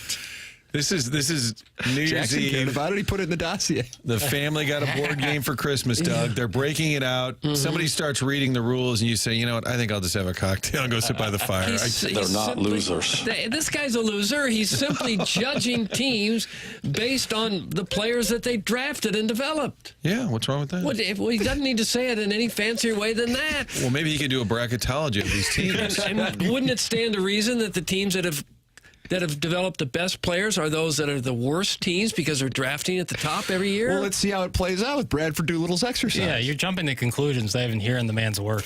Once those player assignments were completed, I generated depth charts and merged those with the 2025 charts? forecast. He's looking at who's playing second and third string. A revised season baseline was generated for each club and used to run 10,000 simulations of the coming season. Now, 10,000! See, this people are... Get a life! Get a job! Get yourself a job! Get employment! Do something! I think people are worried about like the whole Skynet possibility of this whole AI binge and sentient computers. But I think this is the real sentient computer. Now, what are you talking about? You trying to be management? This is really what technology is all about: is doing things like this. Doug, who do you think would be the best in Bradford? I'm going to say the Pirates, since they're regularly one of the worst teams in baseball. They went 22 years without making the playoffs, so they're drafting near the top. I would say they are most likely to have the most number of talented players. Cleveland Guardians. Martin has fired a guess on the Guardians. Doug has fired a guess on the Pirates. Doug, the Pirates are 28th out of 30. So they're drafting extremely poorly. Knock it off. This is all make-believe. How about Tampa seems to draft well? No. I want to give Martin's Guardians proper due. Doug, again, the article is titled, What if Major League Baseball teams couldn't trade for the Guardians? Free agents. What if there were... Guardians are number 8. How about Cincinnati? The Rays are not in the top 10. They're 10. I see. Oh, they are top 10. Yeah, okay. 10. Number 10. So you're going to be surprised the Dodgers are in the top 5, probably. The number 1 team. Can we have initials so we can guess? B-O. The Brooklyn Orioles. No. B-O. Baldwin has a team? Yeah. Baltimore Orioles. Baltimore Orioles, number 1. Their regular players would be Christian Walker, Jordan Westberg. He's at second. Gunnar Henderson's playing short. Over at thirds, Manny Machado. Adley Reshman will be. Why is that funny? Why is Machado a funny third baseman? Because we're trying to become more folksy. Okay. Hello, la, la, la. So they held on to their own players. Yeah, see? Okay. You following Doolittle's exercise? Well, and they hung on to their own. Right. The rotation is Kevin Gausman, Grayson Rodriguez, Eduardo Rodriguez, Tobias Myers, and Tomoyuki Sugano. Absolutely fascinating. The bullpen, Josh Hader, Tanner Scott, and DL Hall. Braves 2, Mariners 3, Dodgers 4, Martin. And the Metropolitans are at 5. You got to do a little scrolling to get to the Cardinals. They're in the middle of the pack. They are at 13. Their what-if wins is his stat. They would have 81.4 wins, which is 1.6 better. Stop with that. They don't even play. Does he have the list of what their lineup would look like? No problem. Let's hear it. Brendan Donovan will be at first. At first? Yeah. Okay. BD. Donovan at first. Tommy Edman at second. Mason Winn at short. Jordan Walker will be man in the hot corner. Okay. This just sounds like the team. Ivan Herrera's at catcher. Randy Arozarena, Instagram guy, is in left. Lars Nootbaar's in center. And Adolis Garcia's in right. Alec Burleson's your designated hitter. Your rotation is pretty stout, though, boys. Yeah. Okay, that's real. This is all due respect to John Morosi. I don't pronounce it properly. Sandy Alcantara. I'm just a meat and potatoes guy from South St. Louis. Flyover country. Zach Gallen. Michael Waka, Jack Flaherty, friend of Dog Avatars, and Austin Gomber. Your bullpen, Ryan Helsley, Yankees closer Luke Weaver, and Adam Ottavino. That's a big New York closer setup there. So the lineup, not particularly impressive, actually looks relatively similar to what will be on the field, minus Arozarena and Garcia. Rotation, pretty stout with those boys at the top of the rotation. You might be able to contend with that pitching staff. Hitters sell tickets and pitchers win games. Nice. And so now you're on board with Doolittle's exercise. No. I'm not on board with the exercise. So is MLB going to field teams this year based on this model? No. No? Their title odds would still be 1.3%, unfortunately. 1.3 with that lineup? Guys, can I do an exercise if players weren't allowed to retire? Thanks, and hashtag free perk. That's from #1 Asian intern Brian Henshin. Also, he covers the Colts. That'd be more interesting. An all-time team for every organization. All right. You want me to text Doolittle and see if he can do that next? See if he can get on and see how many wins the Cardinals would get. So there you go, ladies and gentlemen. Bradford Doolittle has the Cardinals ranked 13th if players were not allowed to be traded or sign as free agents. Okay. Thank you. And since they can trade and sign free agents, they're still, what? They're not 13. They're more ranked like 26th in the power rankings. Yeah. See? Don't give up. How long did it So take it's the system. Bradford to put this together? That's kind of Too Doug's long. point, I think. Well, he's doing the work, and I respect it. For what purpose, though? Us. Yeah, right. People need to read. Think about that. People need to read. The printed word cannot die, Doug. Think about We that. have to keep it alive with do. I think it's dying. Do you want to support the EDF Group to sponsor TMA? Doug's Hot Take Mittens, which we're on for that segment. It's real simple. Do you have a fire extinguisher where you work? The answer is yes, you certainly do. So please email the EDF Group at fire@theedfgroup.com so a technician can come out and explain to your team how the EDF Group can save your company money. Again, that email address is fire@theedfgroup.com. The EDF Group's hot and will prevent your facility from having hot fires. Experience the EDF Group difference. Learn more at theedfgroup.com. This is TMA on youtube.com/TMASTL and 101 ESPN.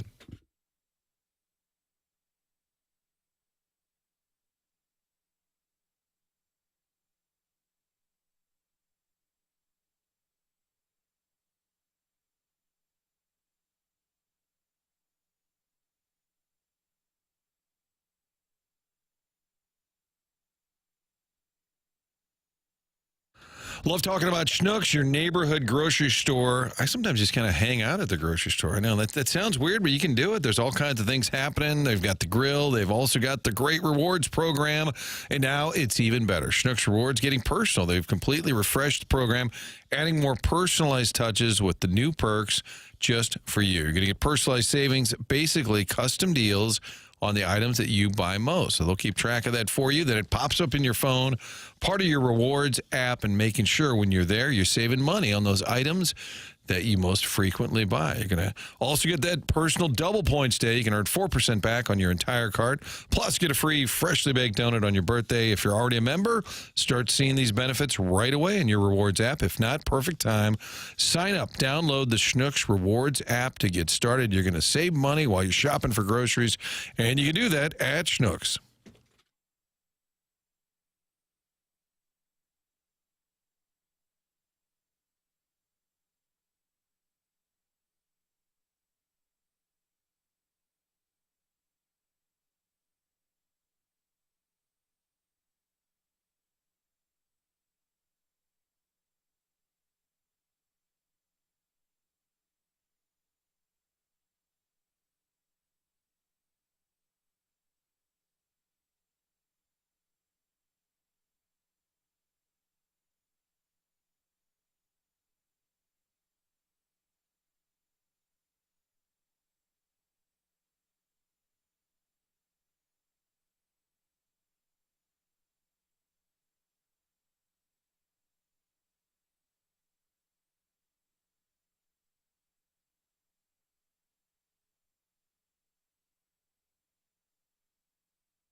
Nice.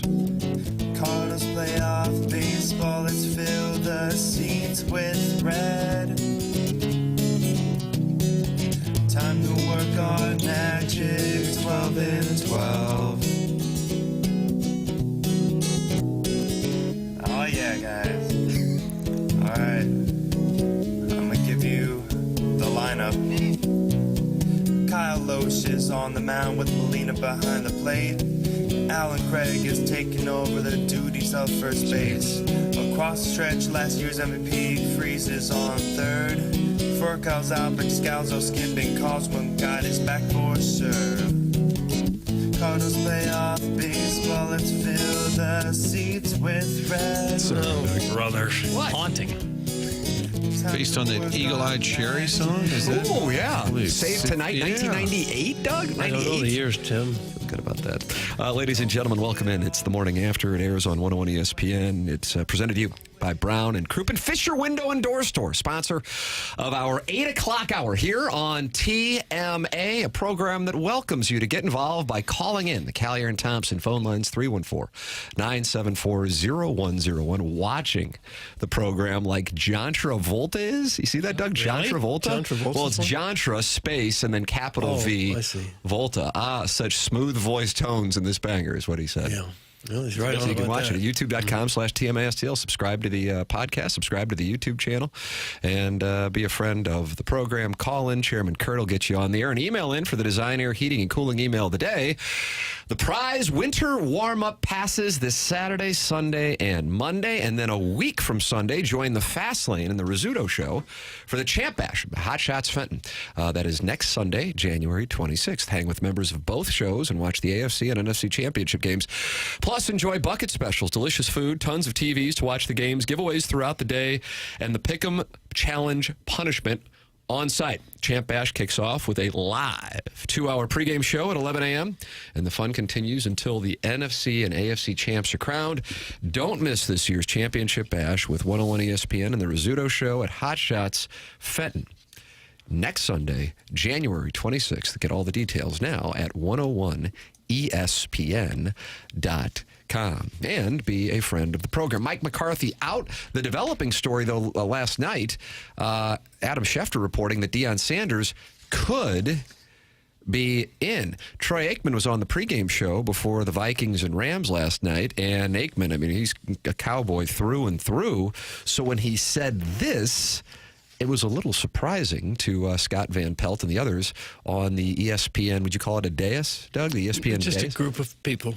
As far as a coveted job, I don't know that that's accurate. I mean, Really? I do think the Cowboys are obviously a high-profile team. Whoever is covered or whoever is head coach of that team is certainly going to draw a lot of attention. But I think most football people that take over as a head coach, they want to do it on their terms.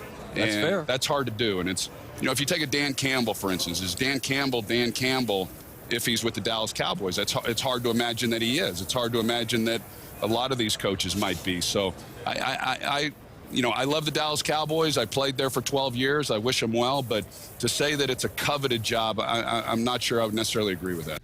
How about that? And I think his observation when he laid out the Campbell example is right on target. Dan Campbell wouldn't have been able to do that in Dallas with Jerry Jones' involvement. Right. It's all about Jera. He's the general manager, and he's going to call the shots on who the players are, I guess. But the only guy who might be able to steamroll him a little bit might be Deion, who would just kind of not take any of that Jerry crap and just kind of mutter down the hallway and deal with it. That's a good observation as well. Adam Schefter with this report last night. Well, it is the Cowboys, and they have spoken with, amongst other candidates, Deion Sanders. There is a mutual interest there.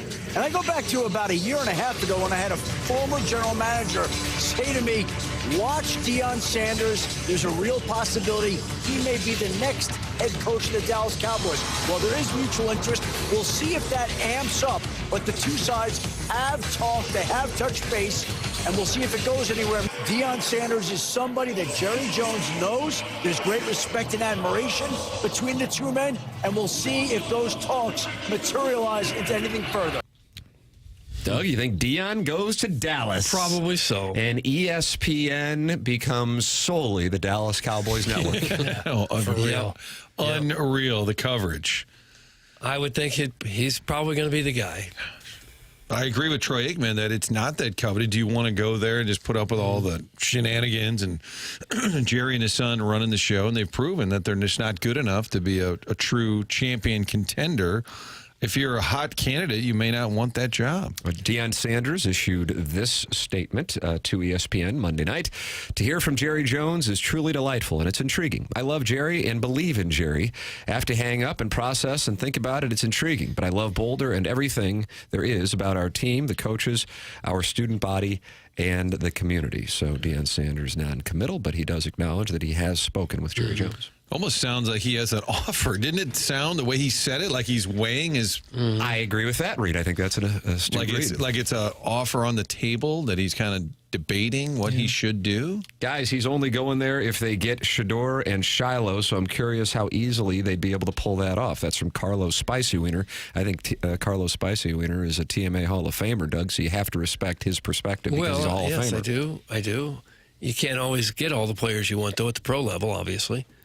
But, Doug, what if the Cowboys didn't take away all their trades and free agents? Oh, gosh. And then rank them? Yeah. Nice. Yeah, that's think about that. Let me just do that right off the top of my head. Yeah. If you wouldn't mind, let's start with left guard. Okay, left guard, they'd have that big fella who blocks the quarterback's blind side at times. Nice. Likes to play with his hand in the dirt. Big guy. If he can stay healthy, he can help this team. Nice. Real nice. Mm-hmm. Jackson, use that for a promo. I would think if you have a head coaching resume and you've got some other choices, Dallas is probably not the place you're going to want to go. If you're looking for that first job and you've got the ego to think that you can deal with whatever Dallas throws at you, you'd love to have the job. It kind of depends on the perspective of the guy trying to get the job, whether that's a coveted job or not. Chris Talbot in the YouTube chat, youtube.com/TMSTL, says DraftKings has the betting odds of who will be the next head coach of Dallas, and Deion leads. He is plus 100. Kellen Moore, brother of Missouri's offensive coordinator, is at plus 250. Cliff Kingsbury is at plus 350. Joe Brady plus 450. Ben Johnson plus 550. There are your odds. Could Jerry just coach it himself? Go down there with the headset? Mm-hmm. I mean, he was an offensive lineman at Arkansas. It's hard to believe he and Jimmy Johnson were both offensive linemen at Arkansas.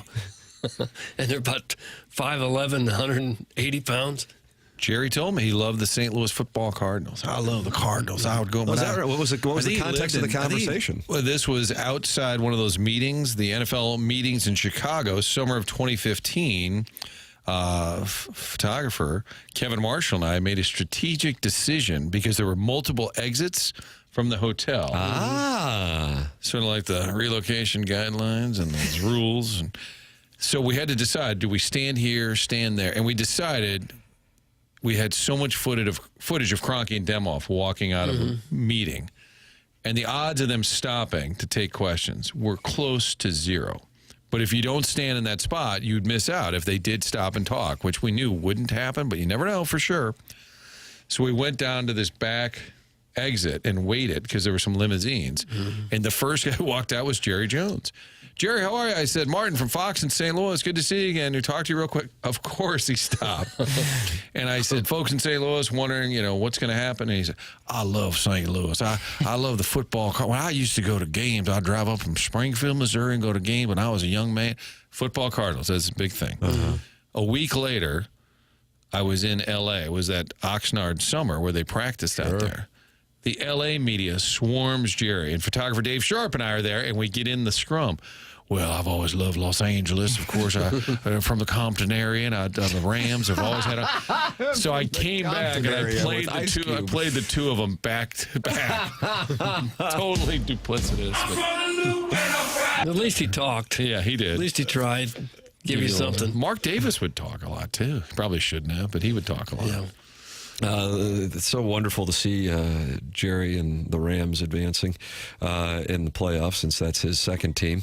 And this is something that got people going 2 nights ago. As a friend of the program, Kevin Demoff, tweeted out the following. Hard to believe today marks 9 years since the Rams returned home. Ugh. January 12th has always marked a special date since then. 9 years since we returned home on this day. 8 years ago, we hired Sean McVay on this day. 6 years ago, we beat the Cowboys in the playoffs on this day. Doug, January 12th. Yeah, it's a wonderful day in St. Louis sports history. That tweet was not well received by Wouldn't think so. many people who are in the 314-573-636-618 area code. Friend of the show, Frank Cusimano, quote tweeted it. Wonder if he celebrates the anniversary dates of when he first started to lie to the city of St. Louis. How about that? Frank got him. Got a lot of play. Nice going, Frank. That's a good response. And to think he might be the next commissioner. He's kind of Somebody floated his name as a possible I feel commissioner. like when Bob Wallace was in studio, we brought that up, and he laughed at us. That's right. Guys, I think they have to consider Billy Bob Thornton for the job in Dallas. Jerry and Billy Bob Thornton recently developed chemistry on the hit TV show Landman, and Billy Bob Thornton has proved coaching success in Friday Night Lights. That's from D. Hibby. Yeah. D. Hibby. I have to tell you, I watched that show. And Jerry Jones' acting is outstanding. That's what I've heard. I've heard he's really good. I was watching it, and I'm going, oh, this might be goofy. I get it, putting him in there. You know, it's in Texas. He's an oil man. That's the theme of the show. And the next thing I know, I'm going, wow, he was really, really good. I don't like to say. Yeah. Did he have a big role? It was more like a monologue, while St. Louis's own John Hamm was in the scene, along with the voice of the 2006 world champion Cardinals on their DVD from that season, Billy Bob Thornton. Doug, it all came together. We've seen Jerry Jones act before. Yeah, Entourage. Nice. He wasn't Entourage, but was he playing himself in Landman? He was. Okay. Yeah, it'd be tough for him to be like... I caught your reference, Thank Martin. you, Tim. Jackson's over here talking breaking down Entourage. actual... Well, he's You're knee-deep in IMDb. He's acted before. I was trying to follow up on the fact that Jerry's full of... IMDb of the mind, when HBO had not one but two shows trying to move NFL teams to Los Angeles. That was Ballers? Ballers and Entourage were trying to move teams to Los Angeles while we had the Rams. Jerry Jones has lived a fascinating life, really, when you consider he got to play college football and then started an oil business and pieced together every dollar he could, borrowed a lot of it to buy the Cowboys, and now it's one of the most valuable sports properties in the world. Now he's doing acting, become a billionaire. Pretty fascinating life. Never been on HD2. No, I'm not sure he could hack it here. You know, he's done okay outside of our walls. Thank you. But whether he can hack it in the studio, I don't know. He talked after their final game for 40 minutes, they said, outside the locker room, and he didn't commit one way or the other to Mike McCarthy. How many questions could you ask him for 40 minutes? And the end result was, I'm not sure exactly what we'll do with Mike McCarthy. Yeah, that was the end result. They blocked the Bears from talking with him, and now Mike McCarthy will be able to go talk it over with the Chicago Bears. You talk about not a coveted job. How about that one? Yeah, that's quite a spot as well. Ladies and gentlemen, Design Air is the sponsor of our email of the day. The self-made stay-at-home Ledoux mom is leading the standings as we approach the halfway point of the month of January. You want to compete and try to win winter warm-up passes this week for you, for your family? Email in the morning after at InsideSTL.com. Maybe you are the next Buck Swope. Maybe you are the next Misty Plops. Maybe you are the next JV golf coach. There's only one way to score, and that's to shoot the puck. Doug, when the Blues are on a power play, what are you up there yelling? Shoot. Oh, yeah, that's right. Shoot. After the dance. Shoot it. After the power play dance. Yeah. Oh, yeah, I'll do the dance. Design Air Heating and Cooling. If you run into heating problems here over the next, it's foreseeable future. This is brutal. That's why the snow has not gone anywhere. We better hope on Thursday, Friday, and Saturday it melts, because other than that, we're not going to see temperatures above freezing again for a while. It is Design Air Heating and Cooling, the longest running sponsor on TMA. Doug's a client, Martin's a client, I'm a client. Why don't you become a client as well? DesignAirService.com. Ladies and gentlemen, this is The Morning After, and it's presented to you by Brown and Crouppen. We enter the Mark Hanna Evergreen Wealth Strategies 9 o'clock hour here on TMA. YouTube.com/TMASTL and 101 ESPN.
No, really nothing else.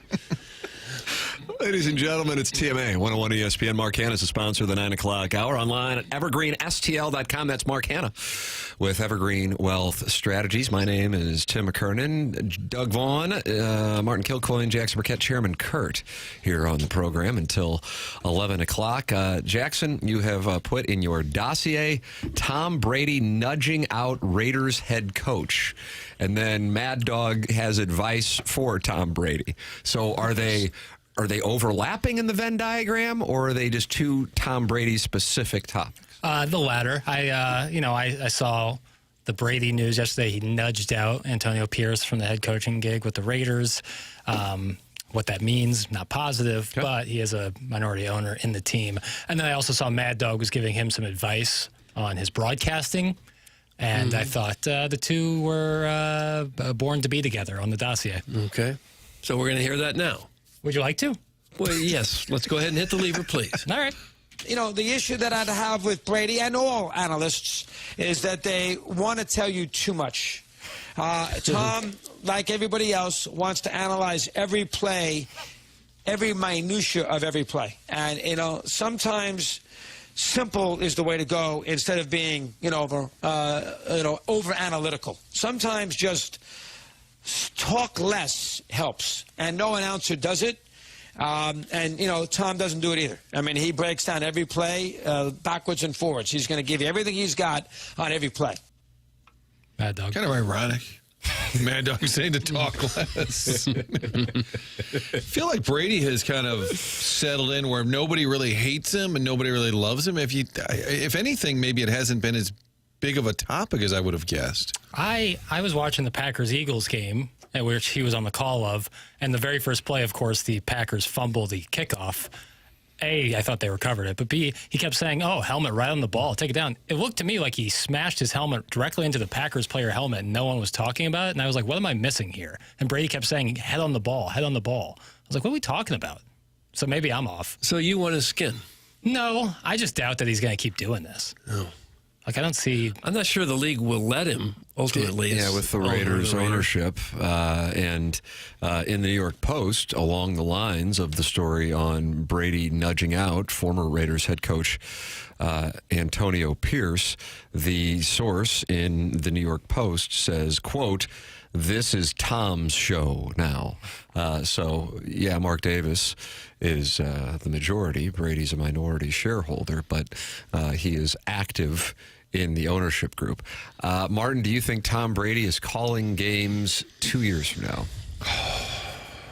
2 years from now. Got the Super Bowl here in a few weeks. I'll say no. I share your opinion. Doug, what do you think? Yeah, I'd say no, too. At some point, Goodell's got to say, all right, what are you doing here? You're making $37 million to call football. You're also an owner. Eventually, this is just not going to work well with the rest of the teams in the league. I think it's headed to that conversation soon. Will he be doing it next year? Maybe he needs that $37 million a few more years before he can actually buy a majority stake in the Raiders. You think Davis would sell the majority stake? Well, he may at some point. He's probably late 60s himself, isn't he? Yeah, but logic seems to not be the friend of Mr. Davis. Still driving that Why do you hate General Tso's chicken? P.F. Chang's is quality. I'm not going to sit here and say I don't enjoy it. That sounds good right now. Yeah, but if I had all the money in the world, I would not have a haircut like that, drive the car he drives, or eat at that restaurant every single day. What would your haircut be, and what whip would you drive? I would get a full transplant. And so then... is that right, really? If I had all the money in the world, sure. I would get a full transplant, go with probably a man bun. I'd have as much hair. A man bun? Text in 314-399-9646. With an aggressive undercut. So half of my head has no hair, but then the top half is just flowing locks. And does that come with a T-shirt that says "Free Tibet" when you get the man bun? That's an older reference. But yes, it comes with that. I wouldn't drive an Astro van from the early 90s. But hey, listen, it's folksy. That was going to be our team. Are you sure he eats at P.F. Chang's every day? They say all of his business meetings are done at P.F. Chang's. Gruden's on Barstool now, which is actually really good stuff. I really enjoy John Gruden on Barstool. But he would talk about, he was like, I had several meetings with Miss Mark Davis at P.F. Chang's. It's pretty good. It is pretty good. What are we talking about here? We're talking about P.F. Chang's. I mean, it's good, but he's a billionaire. I like Well, what you like. I guess. Yeah, some people like some things, and some people. Be a Chiefs fan, whatever. Wow. Oh. Wow. Well, you couldn't go to a Back to that. You couldn't go to a super Wow. fancy restaurant, or the food wouldn't come out quickly. You know, you're not always going to want to sit there and wait 45 minutes for your food to come out. P.F. Chang's is a pretty good balance between this is really good, and I'm going to get it in 5 minutes. My show recap, I just had a line that said lots of Chiefs talk. Somebody's mad at Joe Buck's kids. Jackson's in the bag for big hoop. Caller Ellen asked for a drop, and we played it, and then later she said, I didn't hear it. I saw the text line. Jackson will be doing some personal inventory later. Doug made a great comment. Nice job, Doug. I don't have a Lou Holtz leg update. Rust versus rest was an Ed Hermann topic. And we dangerously talked about the C word for just a little too long, maybe. I've never been to P.F. Chang's. Is that any good? It is very good, Biff. Okay. Libby Jack wanting a man bun makes so much sense. That's from Little Beer Cats. He's the second generation, Martin. We now have multiple generations of listeners to TMA. Beer Cats, the original Lil Beer Cats, saying Libby Jack wanting a man bun makes so much sense.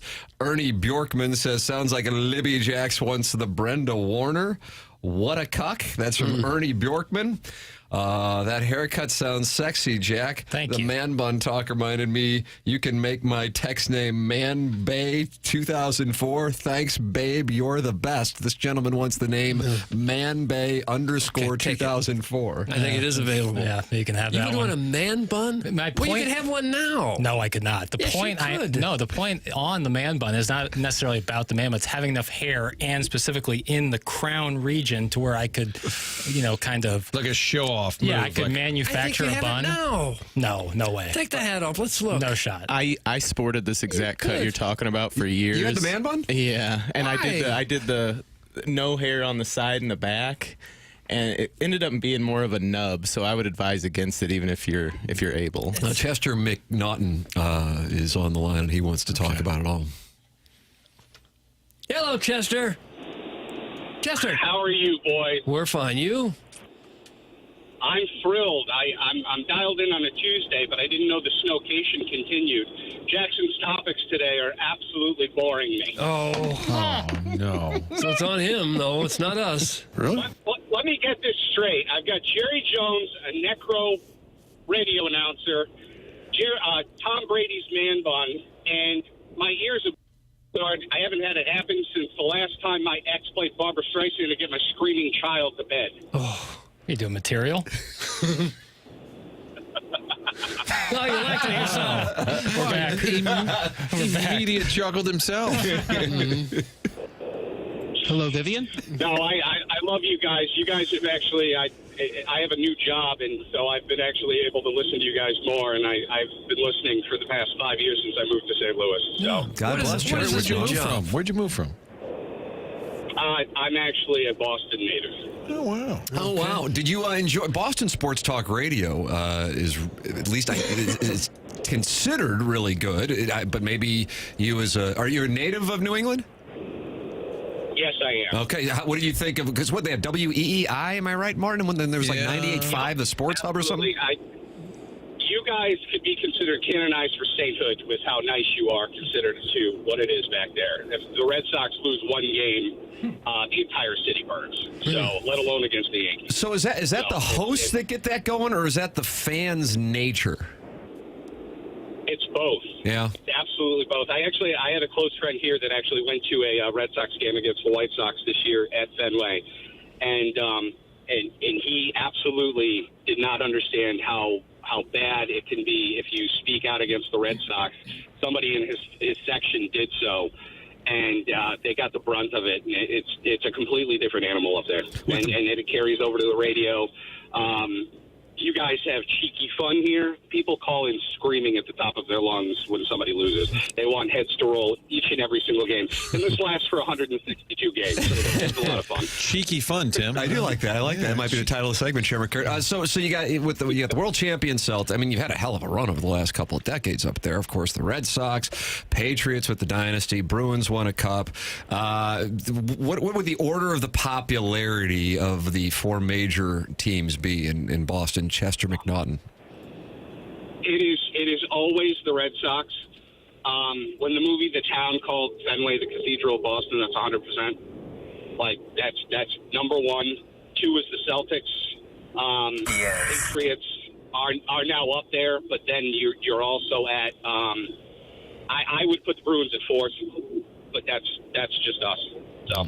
What if you take away the free agents and traded players? That would probably change it. Do you remember a guy named Eddie? Was it Eddie Edelman that was a host?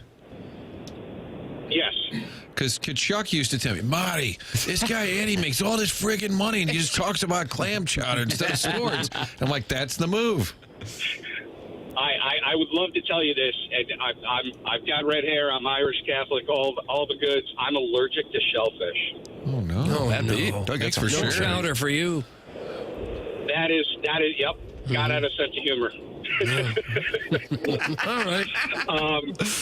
But no, I love you guys, and thanks for everything. But yeah, it's fun listening to you guys. You guys absolutely, especially with the new morning show. I'm glad you guys got it. Thanks, man. Appreciate it, Chester McNaughton. Doug, that's Chester McNaughton from Boston, a fan of the show, not a fan of Jackson's topics today. Did not bring up the man bun, however. That has been the topic in the text inbox and also the YouTube chat. That's just an idea. I've never heard anyone say if I could have any hairstyle, if I had all the money in the world, I would want a man bun. Well, if you're just playing like fantasy barber here, what are you going to say? You ever play fantasy barber? No. I'm not going to say like a Caesar cut or a high and tight. Like these are haircuts I can easily acquire. I'm looking for some fantastical. But a man bun is such a weird look.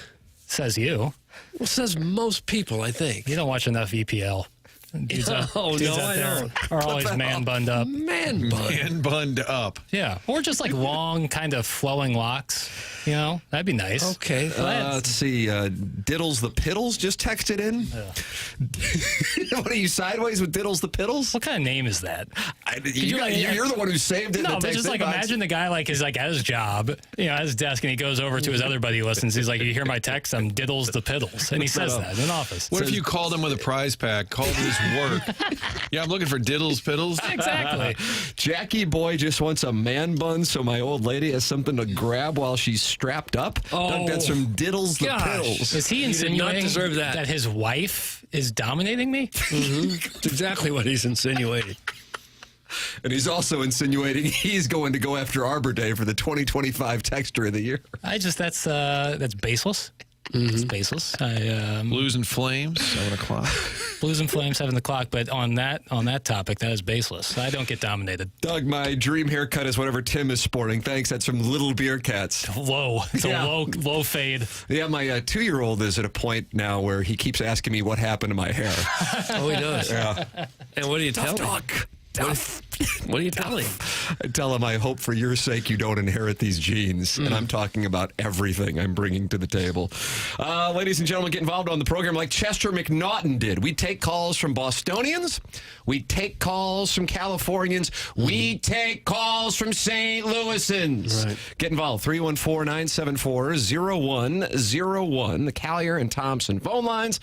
And you also can text into the program, Air Comfort Service text line 314-399-9646. It's TMA. It's presented to you by Brown and Crouppen. We heard from Ed Hermann in the 8 o'clock hour along with John Kelly. And if you missed anything, you can always go back and podcast or watch the show at youtube.com/TMASTL.com. Just saw the great Tom Schmidt of Salt and Smoke in the hallway. Wonderful gentleman. Salt and Smoke, wonderful place. And he was saying, man, this time of year, I kind of get that, what is it, seasonal anxiety? Is that what it is? Sad. It stands for sad. Yeah. Something. Seasonal affective disorder. Thank you. Because I want to say depression, but that's not what it is. It's seasonal anxiety disorder? Affective disorder. Okay. I think I got the same thing. So you might be sitting there going, man, I'm just not feeling it right now. That can be because of the weather. Everybody's not going out. It's cold. We got snow on the ground still now for 9 days. But it also can be indicative of low testosterone, low energy, low motivation, fatigue. You're tired all the time, weight gain, muscle loss, especially with belly fat. You might be feeling anxious, moody, or irritable. These are symptoms of low testosterone. If you're dealing with those symptoms, get tested like I did at Mentality, a local healthcare facility, and they're going to check on your free testosterone. Testosterone's down 30%. 30%. 8%. Well, this year, stop settling for a fraction of your potential. Mentality's New Year offer is your chance to take back control. Men today have 30% less testosterone. Take back your numbers. Visit mentalityhealth.com/radio to get access. That is Mentality. TMA welcomes you to email in the morning after at InsideSTL.com for our Design, Air, Heating, and Cooling email of the day. And get involved in the program at your leisure by calling in as well. Doug, Radio Hall of Famer Chris Mad Dog, we played him on Tom Brady. He also gave advice to Tony Romo, but this was before Tony Romo got the big deal at CBS. Okay, let's hear it. I'm not looking for a situation where I need hour upon hour and every play broken down for 30 seconds. I just don't need it. And Tony just does not shut up with the games. On and on. I mean, all right, Tony, this guy goes here, he runs here, look at this. They're going to run this play now, Jim. Jim, they're going to run an offside tackle. I promise you. They're going to run this tight end here, he's going to go there. I mean, oh, my God. Tony, please, let the game breathe just a little. I can't take it with Romo. Doug, he wants Tom Brady to stop talking. He wants Tony Romo to stop talking. The one guy never stops talking himself. Never. Screaming, too. How he keeps up that energy day after day, year after year, I do not know. I'm very envious. And he doesn't like minutia yet. I wonder if that's how he gets sideways with Francesa. He doesn't like minutia. Oh, I just would love to be a fly on the wall of their off-the-air conversations. Just the two. Their arguments would be great. Self-important guys of all time. Chairman Kurt's over there on the horn. Yeah. What's going on, Chairman Kurt? He's still on the phone, unfortunately. So this guy's been talking to him for six fiscal minutes. He had a call earlier, and I heard him say, "Is that all you got?" What's going on, Chairman Kurt? Randy's just kind of talking it over with me about haircuts and Blues and Chiefs. Oh, kind Randy, of a potpourri. Aren't you like the Larry King columns where thoughts were just kind of given? I like butter. I think the Sixers will be good this year. That's what's going on. Who needs the toaster anyway? Randy's got a few things to talk about. I don't know where we're right on the clock. We're right on the clock. You're exactly right. And Doug, as you know, this is day 2 of the new clock, and one of the breaks is 34. Well, it's 34 after the hour. Time check brought to you by Clarkson Jewelers. Randy's welcome to stick around for our next segment here on TMA. This is the morning after, and it's presented to you by Brown and Crouppen on 101 ESPN and YouTube.com/TMASTL.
This is Action Jackson with a Sports Center update driven by Johnny Londoff Chevrolet and Johnny Londoff Autoplex. The Pistons defeat the Knicks last night, 124-119. Cade Cunningham with 36 points. That was another Sports Center update driven by Johnny Londoff Chevrolet and Johnny Londoff Autoplex. See them at Londoff.com. Chevy, together we drive. Are you kidding me?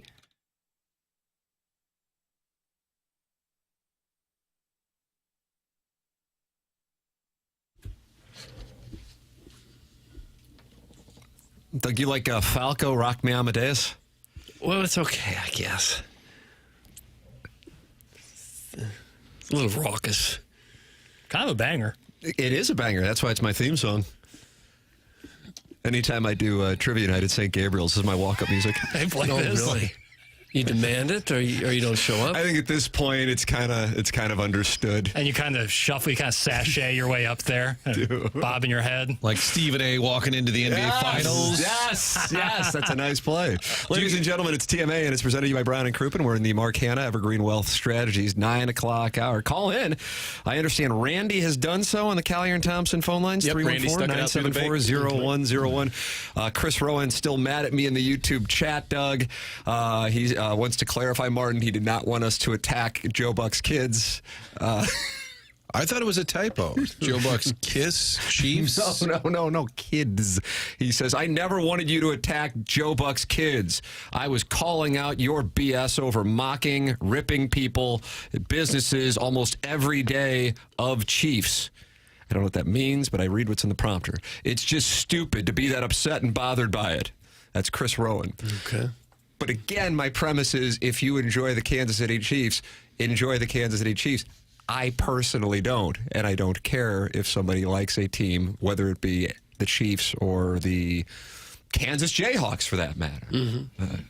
Because some people like things. Well, we differ a little bit. Some people don't like other things. So it all goes back to the C word, Chiefs. Some people like things, and some people don't like other things. Producer Joe. I mean, that man is a wise man. He's like the Yoda of this program.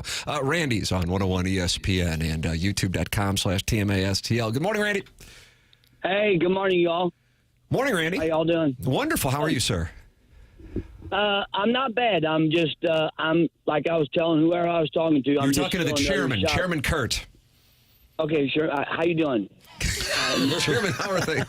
I'm great. Thanks, Randy. I'm not awake yet. It's too early for me. I'm old. I don't get up this time. Well, you sound spry. I would put you like at 41. Oh, God love you. No. If you was a woman with big boobs, I'd marry you. Okay. You can run that for a promo. How spry are you? What'd you say? How spry are you?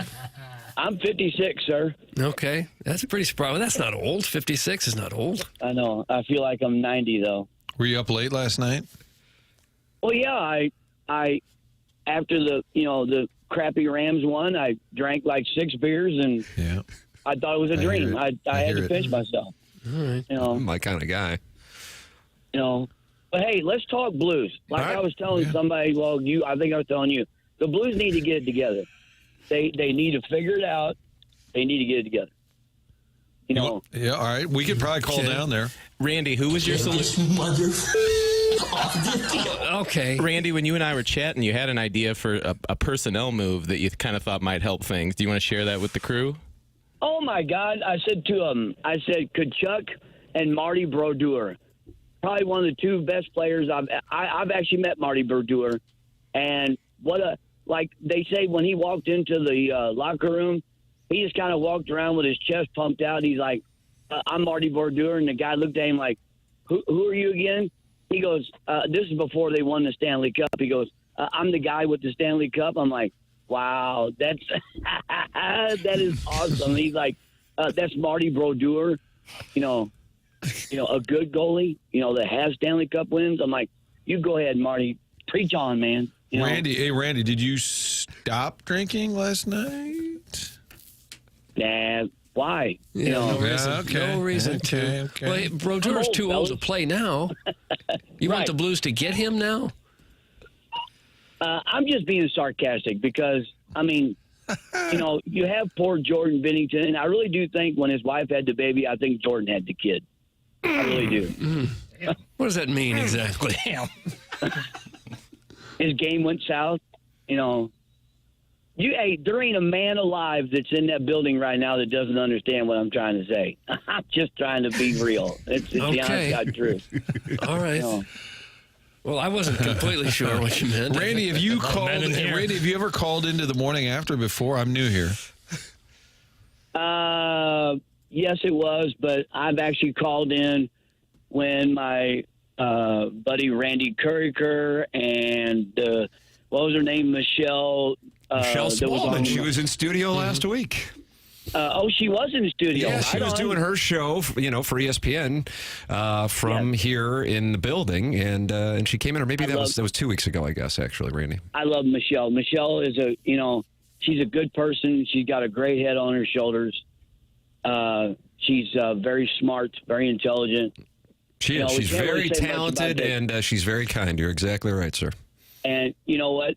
My dad used to say that any football game that was on TV would be a good football game as long as Joe Buck wasn't there. No, come on. So now you don't like Joe Buck, or that was just your father saying? Are you kidding me? No, my dad didn't like the guy. My dad thought Jack Buck is the man, fellas. Jack Buck is the guy. Joe would agree with that. Joe Buck is just he's a bad wart on somebody's in their heel of their shoe. Oh, God. He's one of the greatest broadcasters of all time. Jordan Bennington and Joe Buck just taking shrapnel. God, I'm tired of this story. I'm tired. Look, guys, you guys always have been honest since I've already talked to you guys. I'm just being real as it is. All right. We need to have a talk show where you can be real and we'd be fired in the first 30 minutes. Well, Doug, that's the business. All right. Oh, let's keep it real, Randy. What was how long ago since you had a cocktail? Like 10 minutes, 20 minutes, 30 minutes? Actually, it was 30 minutes ago, sir. I had one on the way up to work. Maybe on the way up to work. Oh, my goodness. What industry are you in? Because if you're an airline pilot, I might stay home today. I tell you what, if I flew a plane right now, you would never get to where you're going. Hey, I would be the guy that looks at the manifest and goes, what the hell's all this shit here? And I'd be like, I can't say that. You can't use the S. This is not game day. This is not game day. You're trying to get too real. What industry are you in, Randy? Okay, so all kidding aside, I've been driving a semi-truck for almost 40 years. I'm over a 1 million mile driver. Wow. Please, okay, well, please be safe. Maybe take a little break, have some coffee before you hit the road. Yeah, that's overrated. Shit, nobody needs you can't say Jackson. Two is the max. You can't trust it anymore. Oh, boy. Well, he got too real. People are suggesting bleach shots, maybe. That's a TMA caller's edition, oftentimes. So what were so he's not a fan of Joe Buck or Jordan Bennington? Is that correct? Yeah, both took shots. Wanted Kachuk and Brodeur to help turn things around. It's too late. Kind of laughed at his own material, and I just my read was that he might still be intoxicated. Good morning, guys. Can you block all calls from outside of the 270 loop? Thanks. That's from Long Tom. That's where the meat is, baby. That's where you get the good stuff. Are we screening these calls at all? No. It's from the 314. Chairman talked to him for the better part of half a segment. Yeah, I think the early part of the 9 o'clock hour, me and Randy got to know each other pretty well. He seems like a likable sort. I didn't know he was going to go sailor on it. Ladies and gentlemen, you're welcome to call in, and we will take calls from outside the 270 loop here on TMA. It's 101 ESPN and youtube.com/TMASTL. 237 people are watching the program at youtube.com/TMASTL. Subscribe to the show, and you can enjoy the festivities. You like the merch that we have? I've got the stocking cap on. You can get yours at TMASTLshop.com. And I'm looking to hire a graphic designer, by the way, so if you're looking for a little side project, email me at McKernan@InsideSTL.com. Doug, you want to tell us about who you want to tell us about? Okay, well, yes, if you're going to hire a graphic designer, I hope you pay the taxes on that salary. Absolutely. Well, if you don't, you might run into IRS problems. So that happens sometimes with people running small businesses. They make a tax mistake, and then next thing you know, you're in trouble with the godforsaken tax man. Maybe you have years of unfiled tax returns or tax liens, bank levies, wage garnishments keeping you up at night, or worse, you are facing an IRS criminal investigation. Happens all the time, and it's a big issue. If that's a problem for you, you need to contact STL Tax Lawyer Mark Milton at stltaxlawyer.com. Mark Milton at stltaxlawyer.com provide a local and holistic approach to tax resolution. Don't be sucked into the out-of-town tax resolution groups you hear about on TV and radio. Mark does a holistic approach to tax problems. He now helps individuals and small businesses solve their tax problems here in St. Louis. Started his legal career with the Department of Justice Tax Division in Washington, where he represented the IRS in tax cases throughout the country. So he's been on both sides of this, and he received the DOJ's Outstanding Trial Attorney Award. He is the guy you want in your corner if you have any kind of tax problems. The website again, stltaxlawyer.com. You'll be saying, I'm not guilty. I am with Milty. Remember, the choice of a lawyer is an important decision and should not be based solely on advertisements. How about this from Joey Vitale's Orange Scully? Tim, my wife, actually made up some shirt ideas. She can send them to you if you're still looking. I absolutely am. That's Joey Vitale's Orange Scully. Team McKernan inside STL. I mean, I'm looking to hire somebody like Randy. Brandy, yeah, he might be looking for a gig now soon, considering the set of circumstances. Yeah, with some graphic design for TMASTLshop.com background, like a side gig, I don't know. Email me, we'll talk about the details. Team McKernan inside STL.com. Email in for the program to win winter warm-up tickets. We'll be doing the design, air, heating, and cooling email of the day in an hour. This, you can email in the morning after at inside STL.com, by the way. This is TMA 101, ESPN, and YouTube.com/TMASTL. The show is presented to you by Brown and Crouppen. We are in the Mark Hanna Evergreen Wealth Strategies 9 o'clock hour.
TMA 101 ESPN, Tim McKernan, Doug Vaughn, Martin Kilcoyne, Jackson Burkett, Chairman Kurt with you on the program.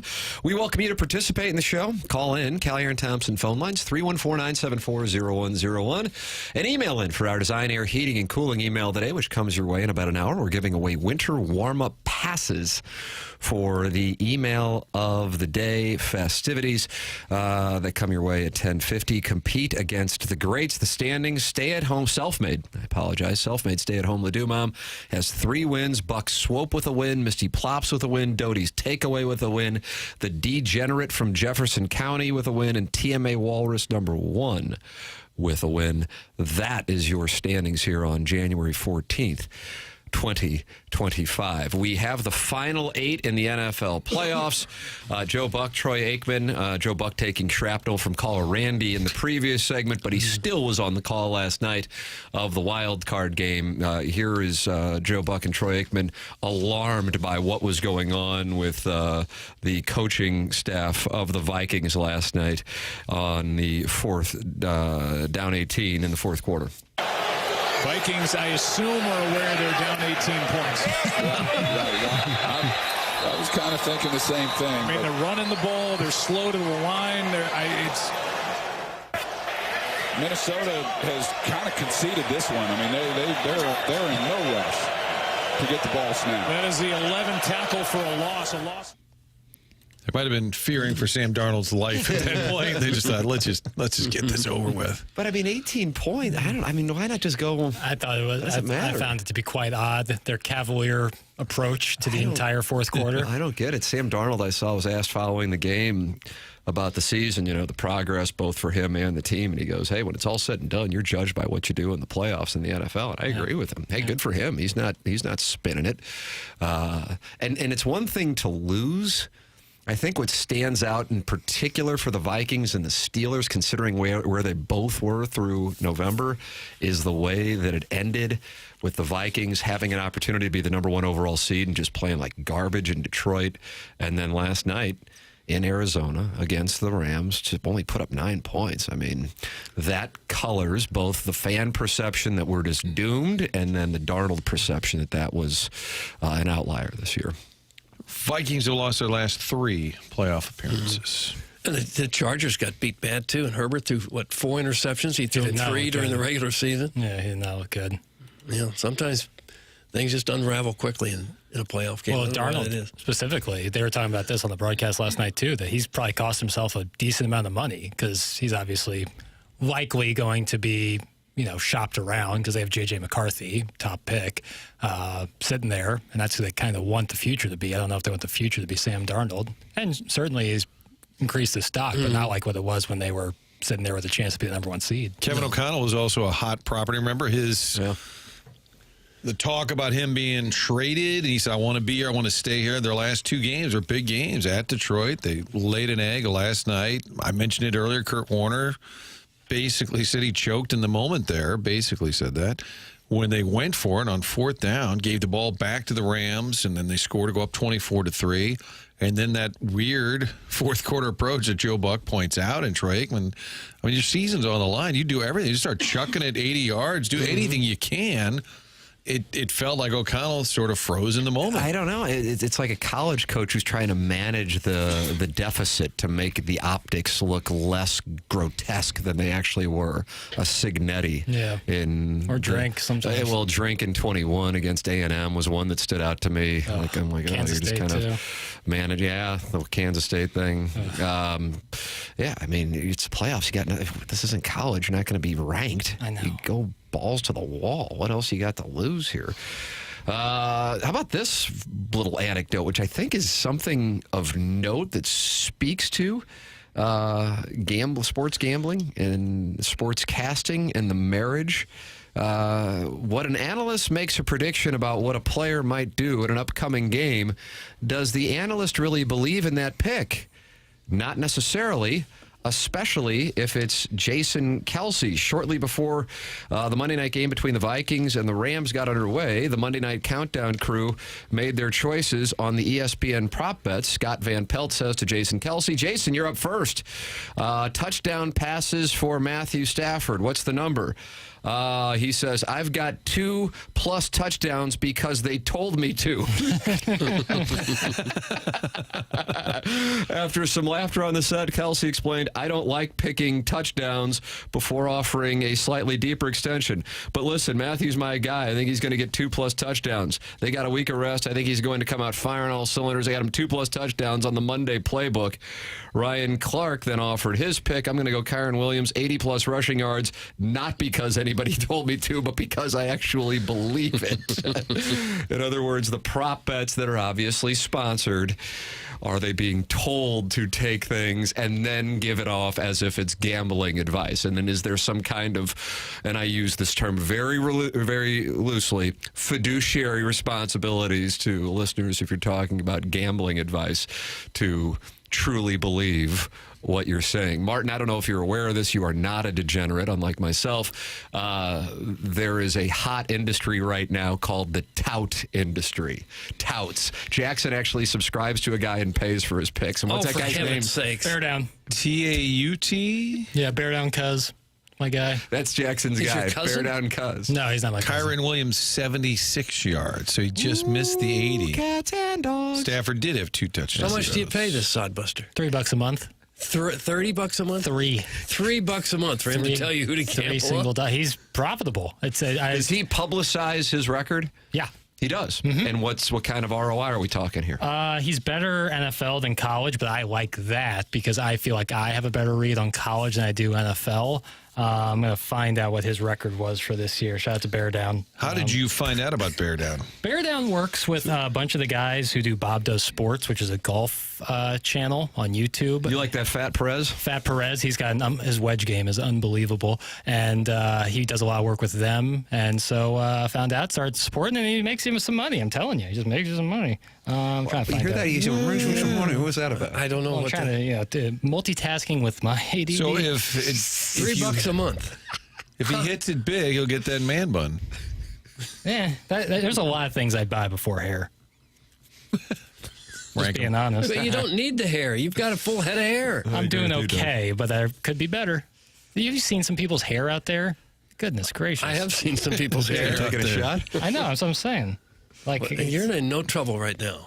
Doing okay. The game that actually hit Bettors the hardest was the Eagles and the Packers game when Saquon Barkley laid down late in that game. For those of you who are still watching it, Barkley had a chance to run almost completely unimpeded into the end zone, but he opted to kneel down instead, and then he set things up so the Eagles could run out the clock, secure the win. They led 22-10 with 1:09 left. The Eagles faced 2nd and 6 from their own 24-yard line. Hurts handed the ball to Barkley, bust through the line for 17 yards. He could have likely run all the way to the end zone. Instead, he slid down, giving himself up in the process. For the gambling community, Barkley was the most bet anytime touchdown scorer in the game. He went scoreless because he gave himself up in the moment and allowed his team to run out the clock. The Eagles knelt on the ball and took the 22-10 win into the divisional round. Barkley finished the day with 119 yards on 25 carries while adding 2 catches for 4 yards. However, he did not have any touchdowns, and so the sports books were grateful for him sliding, whereas gamblers lost out when he did so. Had he broken free, as he did, and finished the run, people would have gotten paid. There are certain situations that are pretty rare when it's better off not to score, but I don't really think that was one of them. You're already up by 12. This would have put you up by 19 with a minute to go. His logic was if I pop a hammy, at the 20-yard line, what was the point? Well, what if he blows out his knee sliding? You could always say that. But he could easily have scored. Just score the touchdown. What, do you have action on it? No, I don't. But I don't really like a guy just falling down either. I think it's kind of classy. You don't chuck up a 3 when you're up 25 points and 30 seconds left. Well, it's a little different. Could pull that hammy. Steven Jackson, was it game 1? Tim, was it 20? Yes. That was September 11th, 2011, Martin. Michael Vick If you're worried about him getting hurt and you're not going to score a touchdown when you can, why is he in the game? Ice it. That's what he did. He iced it. But he might get hurt icing it. Yeah. No, you're not wrong. I'm saying, but what you're talking about likelihood of getting hurt. If you think a 12-point lead, the game is over, so you're going to sit down, he shouldn't be on the field if you're that worried about him getting hurt. Go ahead, score the touchdown. You're up by 19. You think the Packers are coming back down by 19 with a minute to go? No shot. No. But I don't think they're coming back from 12 either. How about this from Ironhead? Had he scored, I would have won $1,370 on an 8-leg parlay. Ooh. That hurts. Yeah, it does. That's what it gets you. It's always the one leg. Oh, man. Well, sorry, Doug. To your point earlier, Tim, with the Jason Kelce ESPN, it's a whole different thing now because ESPN has their own betting. Well, that's, somebody texted in from the 618. I said, I brought this up and this ESPN bet came about. How can we trust any information they provide? I said it's at best a conflict of interest. And that is why Kelce, just joking around last night, I mean, that's what he does, and they're just screwing around. And when he says, I've got Stafford, I think he's going to throw for 2 or more touchdowns. And I'm sure there's some people, more often than not, degenerates, watching that and going, oh, wonder if Kelce knows something here about the Vikings secondary and maybe what the Rams game plan is. I'm going to put X on, Stafford to throw 2+ touchdowns. And then Kelce jokingly says, I'm taking this not because I know, but because they told me to. And then you have the ESPN Bet app, and it is indeed, without question, a conflict of interest. Absolutely. I mean, I feel like the original thing was when Shams Charania, who's now at ESPN, he's the new Woj, was at FanDuel, and he gave out this thing about the NBA draft, and it completely shifted the odds on it, and it changed up on him, and people were like, what the hell? This is kind of the first time you've seen something like that, but that very much is a conflict of interest. Slightly related, we were talking about Tony Romo earlier. What I was told early on is that he was still really plugged in within the league. Because it wasn't that long ago that he had been in the game. So he knew all these coordinators, coaches, players, so they would have all these production meetings. They would kind of tell him, oh, yeah, when we're in this situation, we'll do this. So he had all this really good intel. So he would always say, hey, Jim, this is when they'll probably, because people were telling him that. Yeah. And now that's since sort of faded away. He doesn't really know the same people. Yeah. So he doesn't do that. Remember how he was sort of like a magician? He would guess ahead. Yeah. He always sort of knew what the next play, and some of that wasn't just his great football acumen. He was like Axe in Billions? Doug, was he like Axe in Billions? Just exactly like Axe in Billions. He had inside word. So he had direct knowledge that would kind of allow for him to speculate with good accuracy, and now he's gotten away from it. Now he just says, hey, Jim. Jim. Jim's like, I'm right here. 8-leg parlay and only winning $1,300. Sorry you lost your $5, Ironhead. Oh. That's from the old Appleton stepdad. Unit shaming. Impressed. Unit shaming. Now, you don't like unit shaming. No. If people, he was probably betting responsibly. Wow, tough word. He was probably betting right. Like, you don't have to bet all that money, to impress some guys on the text line. You're going to bet. Old Appleton stepdad's somebody you'd like to impress, though. He's a good guy. He sits on the front porch there on Old Appleton. It's down there on the way to Cape. Yeah, and he drinks Country Time lemonade. It's like 80 Old people. Appleton stepdad. You ever sit on a porch and have some lemonade? Lemonade's good. I just pictured Wilford Brimley. That's exactly I suppose I have at some point. I didn't really take in the moment too much, I guess. Did you feel like the old Appleton stepdad? I didn't. I actually thought the same thing, though. Wouldn't you have won more for something, an 8-leg? I think you'd really win a huge number. That's plenty of money. Multiple audience members are texting in to shame the size of Ironhead's bet.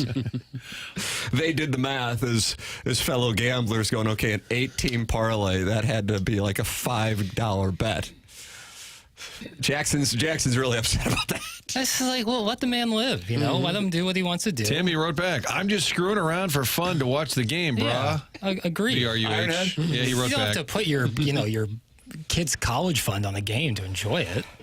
Just have some fun. A little 8-leg parlay. Whatever. Guys, what drives me nuts the most is when Romo starts marking on the screen before the snap. Oh, the telestrator? Yeah, the telestrator. Yeah, that is probably a little bit of overkill. I personally never thought that was. I mean, I'm impressed, but he was a quarterback in the NFL. It's not crazy to me that he can recognize formations and then make a educated guess on what the next play was. Nor did I really want that on my broadcast. I might even be with Mad Dog. Oh, a little less is more. I generally think so. I don't know. It's tough. The color commentary thing seems like a really tough gig because you don't know when is too much and when you should be criticizing, when you should be in support. It seems like a tough gig. But I think Joe football. would tell you, the NFL especially, it's an analyst-driven broadcast medium where you tee up the analyst constantly, and it allows for it with the play, and then they stop, and there's the breakdown period. It just, Joe's a big star, so he's going to have a chance to chime in even more. But I think Burkhardt defers to Brady quite a bit. I mean, that's part of the job of being football play-by-play is to tee up the analyst. You just see that more, I think, than in other sports. You think John Madden would be the best ever? I'd say for my money, I think he would be. He certainly the made most enjoyable. He made that job bigger than life, it seemed. How about this from Jackson's buddy? Is he from Ladue, Sweet Kai? Want to hear my bad beat of the weekend? $50 to win $2,000 on an 8-legger. First 7 hit comes down to the 8th. Missouri State plus 6.5. They're down 3 with 3.8 seconds left. Missouri State hits the 3 to force overtime, and they lose by 10 in OT. How about them apples? That's from Jackson's buddy, and also perhaps the gentleman lover of the recovering alcoholic of Belleville and Webster Groves. His name is Sweet Kai. It's time to get help. I mean... College basketball single-digit spreads are just dangerous because you're dealing with free throws. There's the overtime. You can have so many of these things happen. Guys just shoot willy-nilly with the last seconds to go, completely upend your bet. I always suggest if it's single-digit, now tonight against Florida is different. You're laying the 10.5 points, and you're taking the Gators, and you're cheering against your Missouri Tigers, Doug. That's what this guy's doing tonight. Well, it makes sense. Nope. I would take a cyanide pill before I cheer against my Tigers. But I'm saying from a betting standpoint, I do not like the Tigers' chance in Gainesville tonight. And I hope I'm wrong. I hope everyone makes fun of me tomorrow for being wrong. Place a wager right now. It's as confident as I've been in a Missouri spread so far this year. I'm going to place a wager. I don't feel like a true son anymore. They're going to lose by more than 10.5? Yeah. I would think they would consider it a moral victory to keep it that close. There are no moral victories around here, baby. Oh, there are 2. And that'd be one of them. No, banners only. Oh, how many banners they got? They got a couple Big 8 titles. Okay. I think they hang stuff for appearances, so they got a couple. I like the Nashville Predators. All right, Martin. Bet's just been submitted to my high school bookie. Listen, I really hope I'm wrong. Good. I got minus 105 on the 10.5. I've watched This is one of those bets where I'll look at my account tomorrow and go, the hell did I bet on? Yeah. Oh, yeah. This is an 8 p.m. tip, so... I think. It won't be televised for anyone so to see until 8:20. That's exactly right. No, the game will start. Right. And then there'll be a little line at the bottom. If you're hoping to see this game, please flip to your streaming app. It's the worst. The 8 o'clock game. It'll be, and Missouri trails 8-2 here, 16:47 to go, first half. So that's a 9 p.m. start in Gainesville? Yeah. Oof. Billikens are getting 9 tonight against VCU. Maxwell Hung says SLU money line has good value. And Joey Vitale's Orange Scully says SLU plus 9 tonight. They like that play, Doug. Jackson, I mean, you are a college basketball analyst here. Josh Schertz hosts the show. Doug coaches the team. What is your analysis of that one? SLU has looked a lot better Boy, I'm since telling conference you, play. totally different team. Yeah, and you could see, I mean, Schertz has dealt with a lot of injuries, and obviously the guys leaving, this, that, and the other, not to mention being a first-year head coach with a bunch of new players. But it seems like they're settling in with the team they have a lot more. The offense looks a lot better. I think that they, against getting 10 on my high school bookie side. Any A-10 game, home or away, I think they're going to be in, and that's a big number. So 10's a big number. VCU have fans tonight. Remember last week they had no fan they had a water but that was in situation in their Richmond, building, right? Or was that VCU in both? Okay, Richmond and VCU, both campuses just have Water it. issue, VCU. Yeah, Doug, maybe we have an angle on this. Maybe we're like Axon Billions.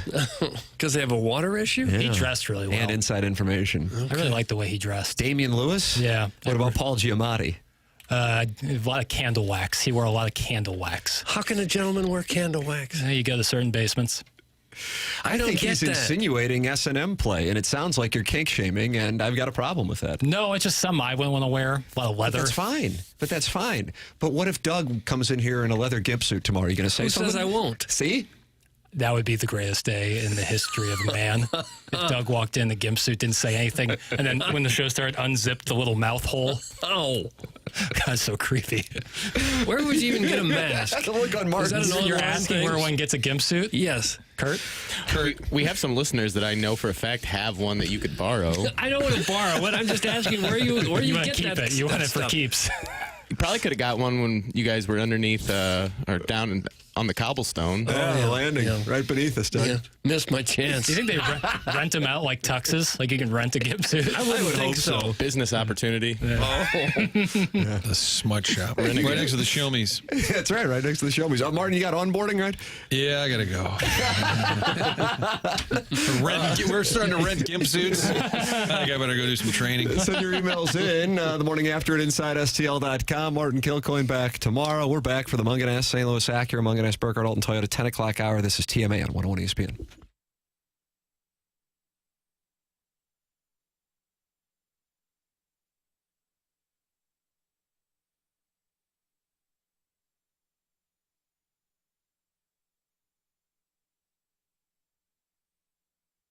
Michael's Flooring has been locally owned and locally operated for 30-plus years. Michael has been running that thing for 30 years and takes pride in helping and making sure his employees are happy and make a great living. And that's why he's offering carpet installers $7 a square yard. His passion is flooring, and when you order from him, he wants you to have the best experience for the best price. That's why he's making sure he gets the best installers and giving them $7 a square yard, which is awesome in this industry. At Michael's, they have it all, but carpet is awesome, and it is back in style. So many varieties of all flooring, and they have 3 easy-to-get-to locations in St. Louis.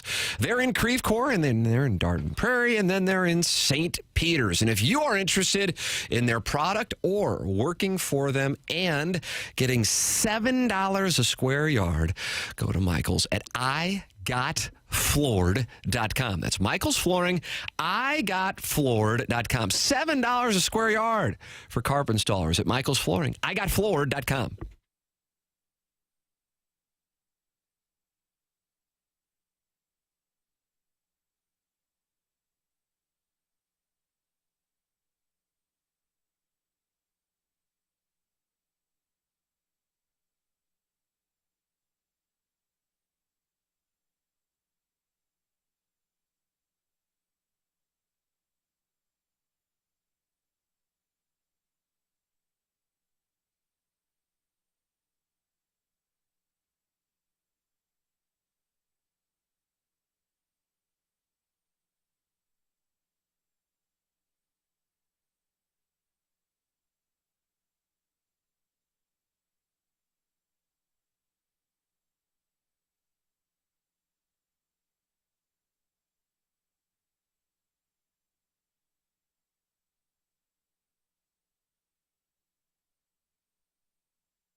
TMA, Munganess, St. Louis Acura, Munganess, Burkhardt, Alton Toyota, 10 o'clock hour online at stlouisacura.com and altontoyota.com. That's where you can go shopping for a new or pre-owned vehicle. And then there's a secret number at 314-252-0029 that you can call or text. And then you're going right to Jamie Burkhardt and Peter Munganess and the people in charge at Munganess, St. Louis Acura, Munganess, Burkhardt, Alton Toyota. It's Munganess, St. Louis Acura. Munganess, Burkhardt, Alton Toyota, stlouisacura.com and altontoyota.com. Doug and I, very happy clients for a long time there and recommend them wholeheartedly to you. If you want to email me, McKernan at InsideSTL.com. I'll be happy to make an email introduction to Jamie Burkhardt for you. Can't say enough good things about our 10 o'clock hour sponsor here on TMA. You can also email in for our Design Air Heating and Cooling email of the day. We are giving away passes to this weekend's winter warm-up as the prize for the Design Air Heating and Cooling email today, the morning after at InsideSTL.com. If you would like to take your family down to winter warm-up, win the Design Air Heating and Cooling email today, the morning after at InsideSTL.com. That is how you can compete at approximately 10:48 here on TMA. I am of the opinion, and I think most people are, if you're observing this, that Nolan Arenado isn't going anywhere until Alex Bregman decides on what he is going to do. And Sports Illustrated, and when I read Sports Illustrated, I never know if I'm reading a real person or AI. Yeah. This person is named Jackson Roberts. Oh. You like Jason Robards, Doug? I did. So did I. He owned the Twins before he died. Yes. Dude. I mean, that's what was the name Little of that? Big League. Little Big League, And yeah. the kid, I get he's sad his grandpa died, but he was just given $1 billion franchise. Maybe not back then, but now. Yeah. And he's just like, I wish I had my grandpa. I was like, you just got gifted the Twins. Lock in. Wow, sounds like we know the price of life for you. Kid would rather have his family. If my his grandpa was grandkids. Jason Robards, I'd be pretty sad too, because that's a legend. Doug, what a wonderful role he had in Parenthood. 1988, he played Steve Martin's father in Parenthood, which was based in Kirkwood. Was it really? Yeah, it wasn't. It wasn't. It was. A lot of Cardinal stuff. I mean, their first scene, they were at a Cardinal game. Spoiler alert. Huh. They're at Sportsman's Park to start, and then Busch Stadium. Spoiler alert. This is like I think the credits are still rolling during this part. And he's in All the President's Men. And Sportsman's Park wouldn't still have been standing when they made the movie. I know, but there's a flashback. You sound like an ass right now. You're embarrassing yourself. It was a flashback. It was a when did Sportsman's Park close? 65? 66. Yeah. So there's beginning a of flashback. 66. There's a flashback. Home of the Larry Wilson Burger. And you can get waffle fries and steak fries? Well, I'm talking about the stadium. You're talking about the restaurant. Curly fries is what you get there.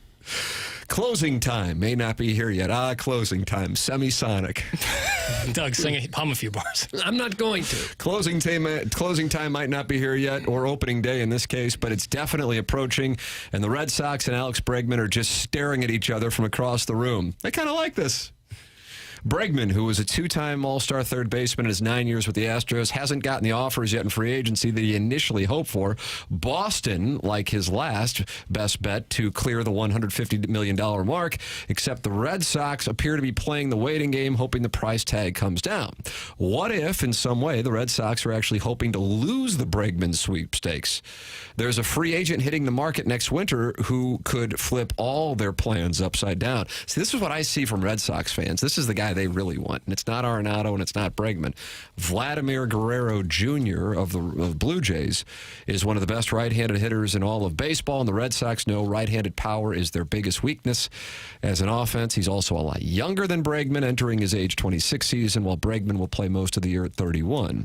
One of the columnists for the Red Sox has been urging the Sox to wait out Bregman in the hopes that they get Guerrero instead in Boston for the 2026 season. And if that is the case, then they would also pass on Nolan Arenado, and they would go with Devers at third, and the prospect Tristan Casas, who is at first base right now. No Arenado. Well, Bregman wouldn't give him a whole lot more offense than what Arenado would give him. It'd probably cost you a lot less. In a very home run friendly ballpark in left field down there in Houston, he had 25 homers last year, 25 the year before, 23 and 12 before that. What is more homer friendly, you think? The Minute Maid Park or Fenway? I'd say Minute Maid for a right-handed hitter. I would think so as well. I've stood at home plate at Minute Maid, and I'm in awe. It honestly reminded me of Afton Athletic Association, where I played for the cutest team in 1986. And I hope this doesn't come off as a humble brag, but I was an all-star. You were a heck of a ball player. But in my baseball card pictures, it looks like I have little man breasts. I've seen that picture. And it kind of ruins the all-star thing. As a kid, you had man boobs? Well, I don't think I did, but I think the cutest uniform, and again, this is nothing against the cutest family or their stable of funeral homes. I think the uniform was constructed sometime in 75. Also, you might be surprised to hear this, my dimensions were a little off. Oh. And so the jersey, which was probably created for like Eddie Goodell, it's scrunched up and it made it look like I had man breasts. We talking about boobs? Apparently so. Yep. You don't see that out of a lot of Little League players. Vlad Jr. would be Manny 2.0. He's tailor-made for Fenway. That's from Eric in the Central West End, who Jackson says is attractive, but he's not attracted to him. Did Eric in the Central West End have breasts when he played Little League Baseball? Text in. I wonder if Jeff Burkett knows Jackson would rather be the owner of the Utah Jazz than have him still have breath in his lungs. Yeah. Yikes. That's from Flip Wilson. It's a tough conversation. First of all, Jason Robards is his grandfather in the movie. His father had already passed. So you devalue the life of the grandparent in comparison to the parent? Not necessarily. Not at all. But I'm just saying, I understand the sadness, but you were just bequeathed the Minnesota Twins. A problem with that. Yeah, I didn't. Well, you didn't have to say that. That's the correct term. He was bequeathed the Minnesota Twins to own in perpetuity. Like, that's a pretty sweet deal. You Even never if have your to work again. Now, most grandfathers won't own a professional sports franchise, but a lot of them would have a few $1 million in savings. So that's a tough conversation for a lot of kids to have. Do you want your grandfather? Do you want some of that money? You obviously want your grandfather for as long as possible, but if you know what the pot of gold at the end of the rainbow is the Twins, I'm not saying it helps ease the pain a little bit. Wow. You can carry on his legacy. This is what you're telling yourself. Right. And he managed the team, Billy Haywood. Okay. Coach third sometimes. I love Little Big League, by the way. That's a great baseball movie. So on goodorbad.com, it is good. It's like, in terms of kids' baseball movies, that is cream of the crop. Yeah, might be. Yeah, it was a good one. It's better than Rookie of the Year. It's way better than Angels in the Outfield. Wow, Tony Danza and Joe Torre take hits out of nowhere along with Danny Glover. Very, very disappointing. They didn't have it coming either. Yeah, they're just doing their business, and the next thing you know, Jackson. No good. All right, fair enough. Email in what you think is good the morning after at InsideSTL.com, because we have coming up the Design Air Heating and Cooling email of the day, and the prize for winning it, winter warm-up passes, Saturday, Sunday, and Monday, a holiday. Enjoy the winter warm-up, courtesy of TMA. Enjoying the Fast Lane and the Rizzuto Show for the Champ Bash at Hot Shots Fenton next Sunday, January 26th. Hang with members of both shows and watch the AFC and NFC Championship games. Plus, enjoy bucket specials, delicious food, tons of TVs to watch the games, giveaways throughout the day, and the Pick'em Challenge punishment live on site. Champ Bash kicks off with a live 2-hour pregame show at 11 a.m., and the fun continues until the NFC and AFC champions are crowned. Don't miss this year's Championship Bash with 101 ESPN, the Riz Show at Hot Shots Fenton next Sunday, January 26th. Get all the details now at 101ESPN.com. Jackson, this is in the dossier, and I have no idea what it means. Look at segment 10.1, Doug. Okay. Yes. What is this? Castle Core. Doug, what is Castle It Core? says why experts have issued warnings about the popular sex trend. And this is a sports show. Yeah, I mean, Doug is adamant it is 100% sports all the time, and I second that notion in our board meetings. So I see this Castle Core thing, and I was thinking about the video game. Was it 88 Castlevania? I don't know the year. That's what I thought it was, but I don't know what Castle Core is. It's essentially like what Renaissance fairs in the bedroom. Oh no. Oh well, those people don't have sex. Oh, Incels. apparently they do. And now I feel like the Deucias are both doing just a touch of kink shaming. As some people, really like it. With the what's mentioned in here, I'm just reading as dragon genitalia. What in the world is that? It's an Doug, how am I going to explain this to my kids There's tonight? no way to. The British erotic retailer Love Honey says its customers have been especially excited by corsets and fantastical. Nope, can't say that word. No. So it sounds like you didn't read the story before you submitted it as segment 10-1 on January 14th, 2025's dossier. That's my read. I'm just telling you what I picked up here. Yeah, Nonsense. I heard it too. Nonsense. Because then they go on to talk about Castlecore erotica, where smut books rose between 78%. Can we just do live reads until the email of the day and not do any of Jackson's nonsense? That's from the delectable Danny Pintaro, who is not happy with the story selection in today's dossier. Doug, today's topic, Castlecore. What do people want from me? That's what I ask. Well, not this. What do they want? You're telling me what do this, they want? This is people dressed up like knights and damsels in distress from the old English days. Sure. And Old taking English, it to the malt liquor. Taking it to the New bedroom. sponsor. Yeah. Yes. That's what this is. Oh, he isn't the sponsor of the segment. Yeah. It's just people, getting busy, and maybe they do it in a kind of ye old way. Ye old way. Oh. I think there's nothing wrong with that. Is there anything about jousting? Yeah. Oh, God. Wow. You're on the same page, you and Chairman, Doug. I don't think jousting would not be for me.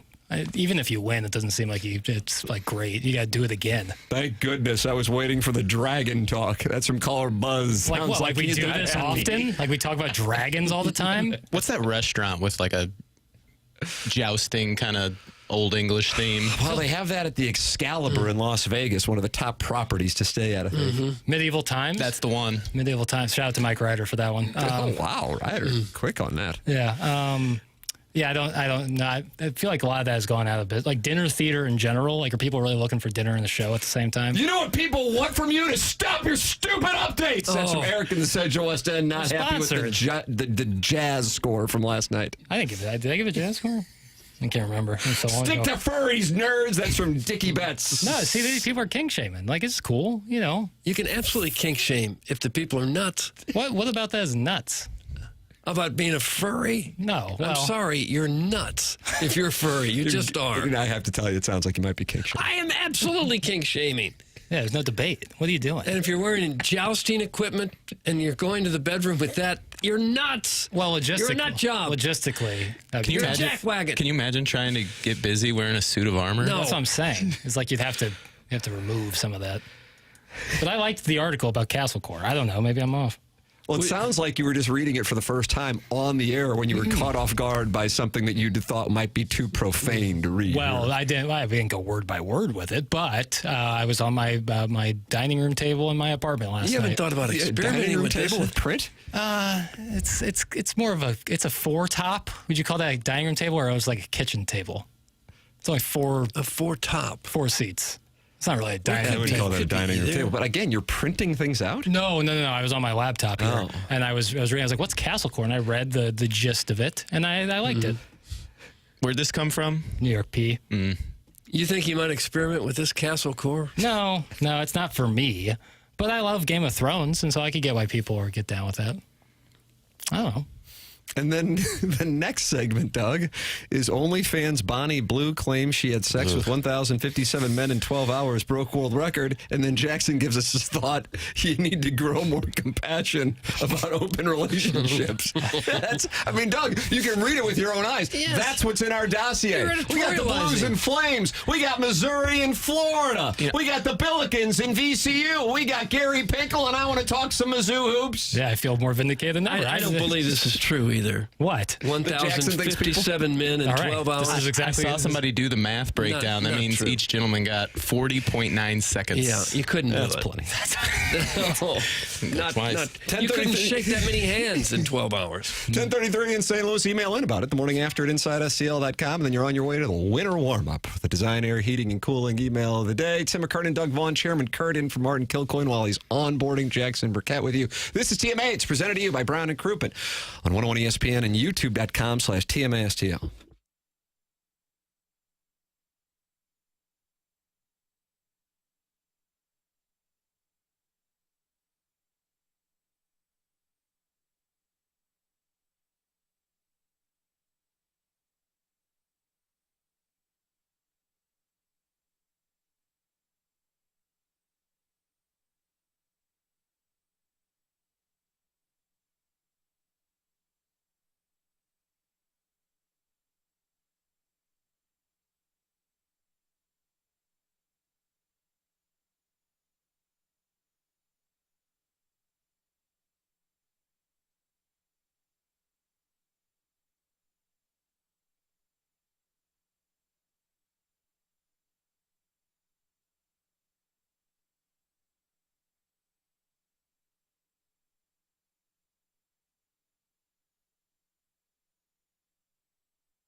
This is Action Jackson with a Sports Center update brought to you by Soliga Heating and Cooling. Blues back in action tonight, taking on the Calgary Flames right here on 101 ESPN. Pregame at 6 p.m., puck drop at 7 p.m. That was another Sports Center update brought to you by Soliga Heating and Cooling, an independent American Standard heating and air conditioning dealer.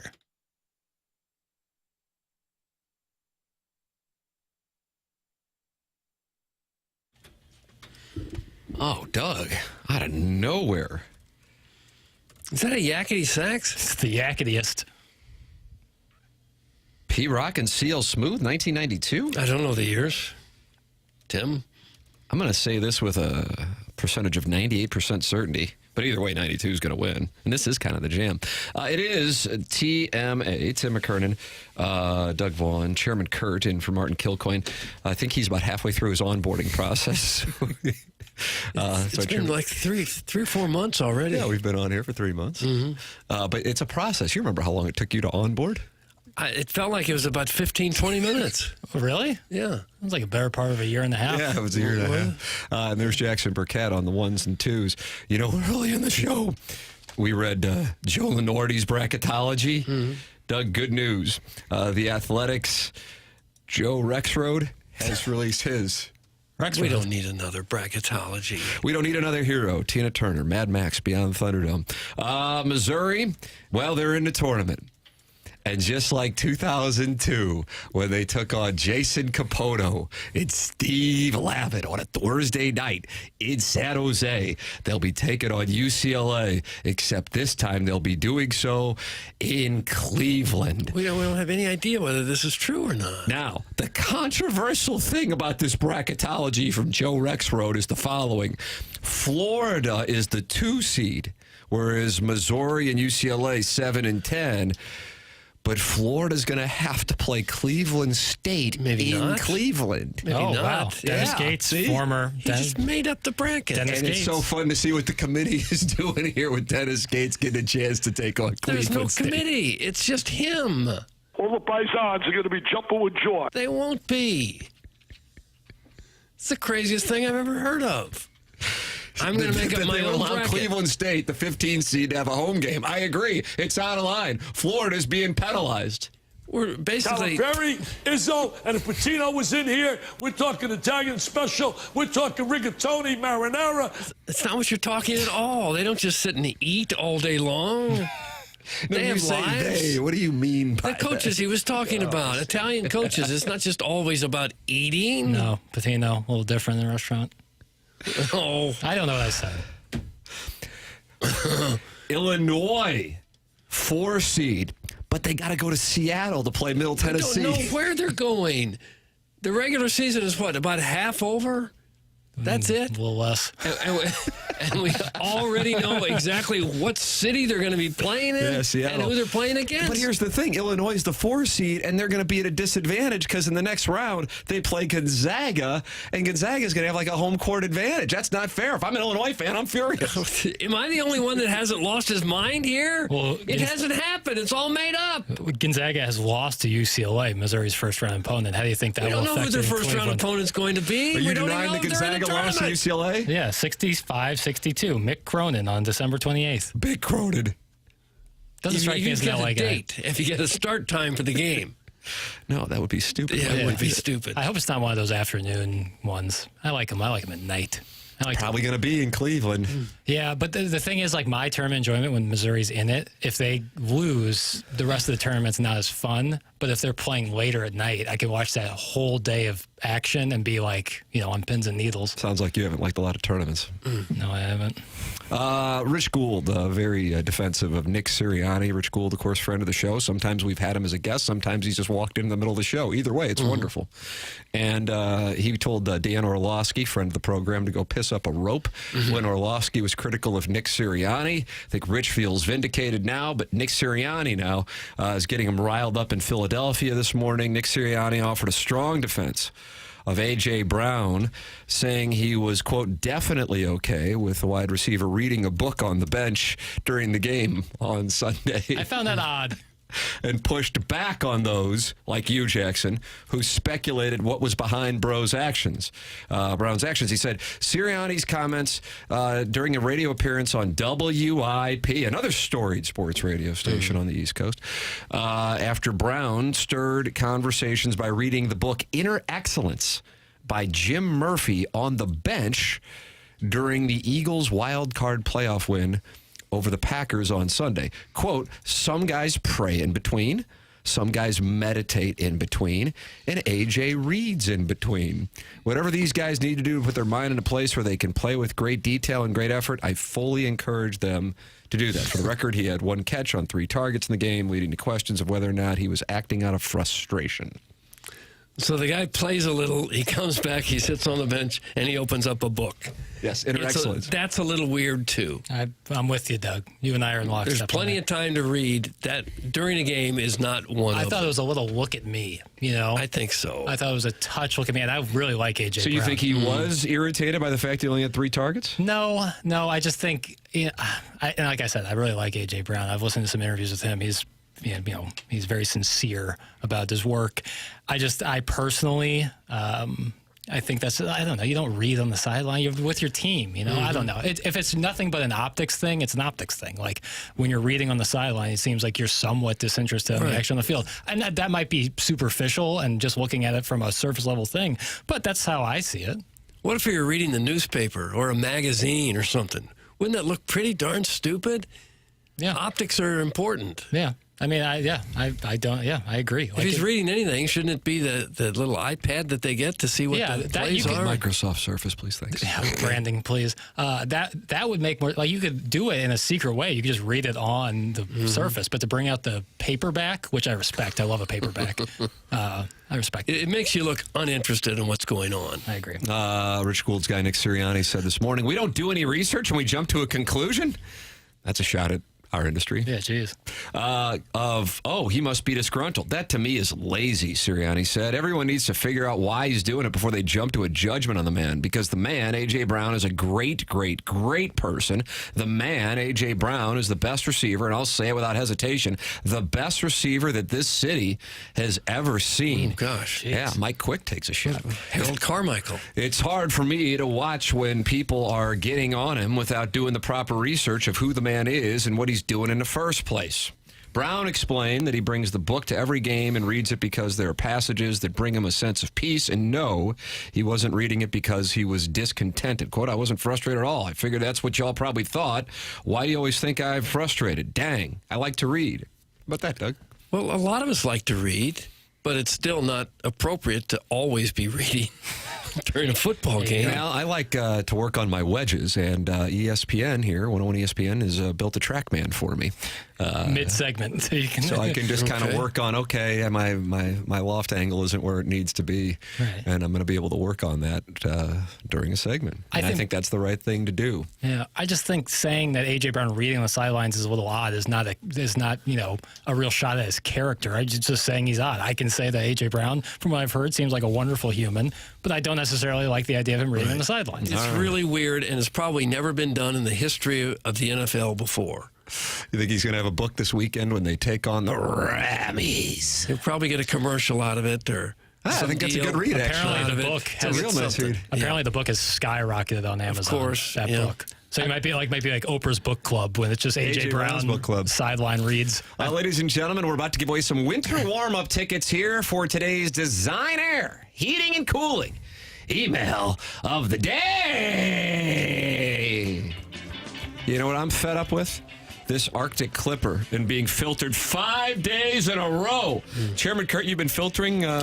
I don't think that's necessarily correct. I'm looking in the deleted So you're like Nick Sirianni and you feel like there's criticism that's unjust. He was not filtered yesterday. He was maybe filtered on Friday. It's okay to filter if he's vile. Time to look inwards. Right. But you give a golden griffin lemons and he's going to make lemonade. So I've been honing my craft. Shakespeare wrote, all that glitters is not gold. Well, apparently the Bard of Avon didn't see Tim's show today. But this email is about some exciting news. I didn't waste snow days. I went looking for a future. So I would like to formally announce I have accepted a new position. I'll be sitting on Doug Vaughn's. No, who was it, Tim? I know where he's going with this. Tess It's the first name, so it's a lady. I'm just going to write it right into the suspension logule. Tess. And then the last name is Tulpane. What was the last name again? You missed the middle name, Doug. Tech. Tess Tulpane. Tech Tulpane. Okay, whoever this guy is. He's been suspended a period of 2 days' time, and right now his name is going into the Illinois Recovery Center. I'm not happy about it. He shouldn't be happy either. It should sting a little bit. Good morning and salutation, gents. Interesting show. It seems like everyone has been thrown off by this new clock that may or may not actually exist. I've learned a lot of new things from the show this year that I've never had any interest in. Last week, we learned that Joey Vitale had a 38-inch waist and cankles, and Robert Thomas has short legs and a big ass.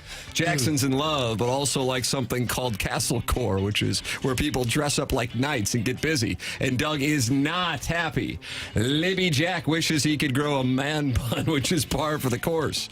There's a 62-year-old blind man whose wife cuts firewood for him and promotes getting colonoscopies on a sports talk show. Oh. There's also someone who may or may not be a female in the do whose husband has a lap pinky that she puts in a chastity cage. And Libby Jack drives a purple Mini Cooper, no big surprise again, and still gives NBA updates that no one cares about. Go Blues! Dave in O'Fallon. Nice little email, Dave. I like that email. Dave in O'Fallon. Which O'Fallon? He didn't specify. Okay. Can you get a feel? Oh, is it a 314 number? I don't know. It says, so I know. But he could have gotten the phone. You know, that's not always a tell anymore.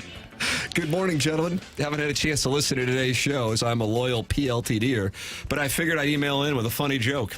I just got an email from the Cardinals saying opening day tickets are available, so I went to their website to check it out, and they won $150.90 for one bleacher seat to opening day for this team. That's it. That's the joke. Oh. Enjoy your Tuesday. John Shrewsbury. John in Shrewsbury proper. Ohio? Shrewsbury, Ohio? Why would you say Ohio? Yeah, what are you talking about? I said Ohio. Oh. Like, like zing, swing. But I think it's more Hayo. Hayo? Man, What did I say, Hayo? Oh. Wasn't that what he... Hayo! I think it was Hayo. Yeah. And then Hank Kingsley did Hey Now. Yeah, that's the best of them all. Hello. I would like the winter warm-up tickets.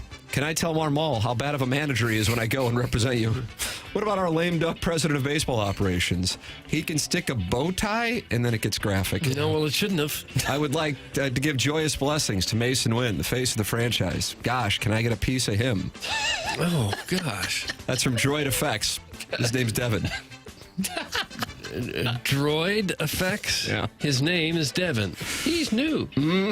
I sure do love being smothered in that egg salad from Pratzel's, whispered my weekend lodger Jackson as he opened the door to my eggshell G-Wagon after a pegging at my Ladue Manor. Pale didn't know it, but I can't be seen at a place like that. So off to Mariposa and Frontenac for a bottle of Sauvignon Blanc and a quick detour to the underground Spencer's in the plaza for Jackie to pick out his next toy of ass destruction. Oh. Meanwhile, my obese husband, who's hung like a light switch, had no idea he was paying for all this while he was chained to our Chesterfield in our front sitting room. I hope you had fun that day, Jackie. Same time next weekend? Doug, that's from our leader this month, trying to make history, the self-made stay-at-home Ladue mom. Self-made stay-at-home Ladue mom. And then this one is from Buck Swope, and it says email of the day, and then in parentheses it says read this one. Yeah, Buck sometimes has multiple come through. Oh, I see. Okay. He makes I like that. edits on the fly. God, that makes sense to me. Sadie Hawkins, Doug, Sam Darnold looked like a mustached deer in headlights getting sacked 9 times in the Vikings' 27-9 loss to the Rams. Libby Jack equates St. Louisans who still pull for the Rams with Walter Sobchak taking care of his ex-wife Cynthia's Pomeranian dog.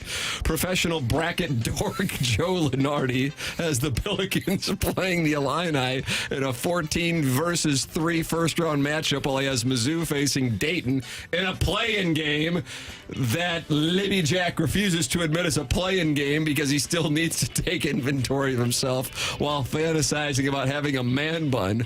Meanwhile, Diddles the Pills fantasizes about his wife dominating a man bun wearing Libby Jack, but I think the lead is that Tim revealed that Doug thinks Rocky IV is the best Rocky.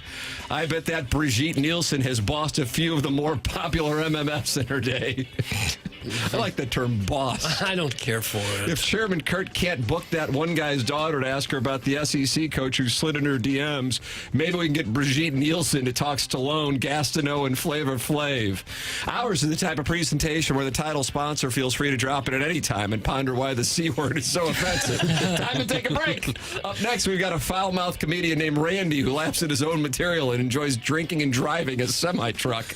Okay, gotta go now. I need to head down to the smut shop to pick up Doug's gimp suit. I'll let you vote for one of the sad souls who emailed in to beg for free winter warm-up tickets, or some dude pretending to be a wife-trepreneur from the 63124. That's from Buck Swope, and he is not happy with the voting patterns in January, Doug. Oh, well, he's not winning as many. Now he's got complaints.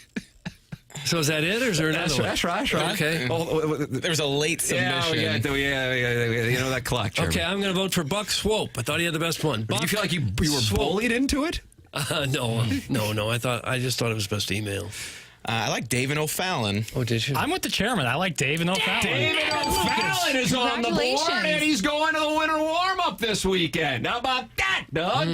David O'Fallon. Yeah. He's making a move on the self-made stay-at-home Ladue moms lead. Buck Swope still with only one win this month. This is fun. I mean, if the self-made stay-at-home Ladue mom wins, not only is it the first female to ever win the Design, Air, Heating, and Cooling Emailer of the Month, but she defeat Buck Swope. I mean, that's the thing. Like, if Notre Dame were to beat, like an Arizona State, you won a national championship. You beat Ohio State, it feels a little different. If the Lions win their first Super Bowl and they beat, like, the Texans, you won the Super Bowl. But if you beat the defending champion Kansas City Chiefs, feels a little different. Self-made stay-at-home Ladue mom beating Buck Swope feels a little different. Does that feel a little different? Okay, I don't know that it does, but if you want me to say yes, okay, it feels different. Nice, I bullied you into that, too.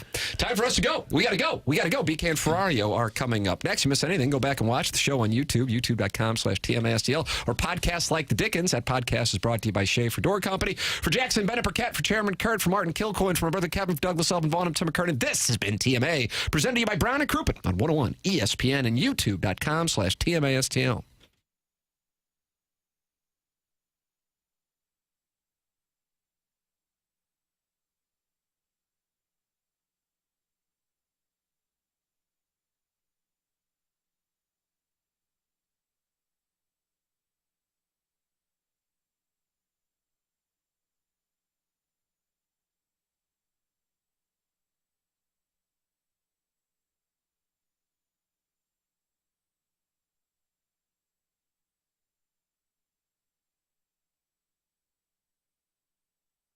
Hey, this is Tim McKernan for Universal Windows Direct. In 2025, let's start fresh by making your home more comfortable, energy efficient, and draft-free. If you've been feeling the chill in your home or seeing those energy bills climb higher than they should be, it's probably your windows. Let Universal Windows Direct help you kick off the year with a warmer, cozier home and incredible savings. Universal Windows Direct is offering an amazing deal right now. Buy 2 windows, get 2 free. That's right. For every 2 windows you buy, you'll get 2 more absolutely free with no limit and 36 months of no interest financing. Plus, if you've already received a quote from another company, bring it to Universal Windows Direct and they will beat it. That's their commitment to giving you the best quality and value for your home. Don't wait for the winter weather to do more damage to your home or your wallet. Call Universal Windows Direct today at 314-334-2522 to schedule your free on-home estimate, or visit universalwindowsdirect.com. And like me, you'll be saying, I love my windows.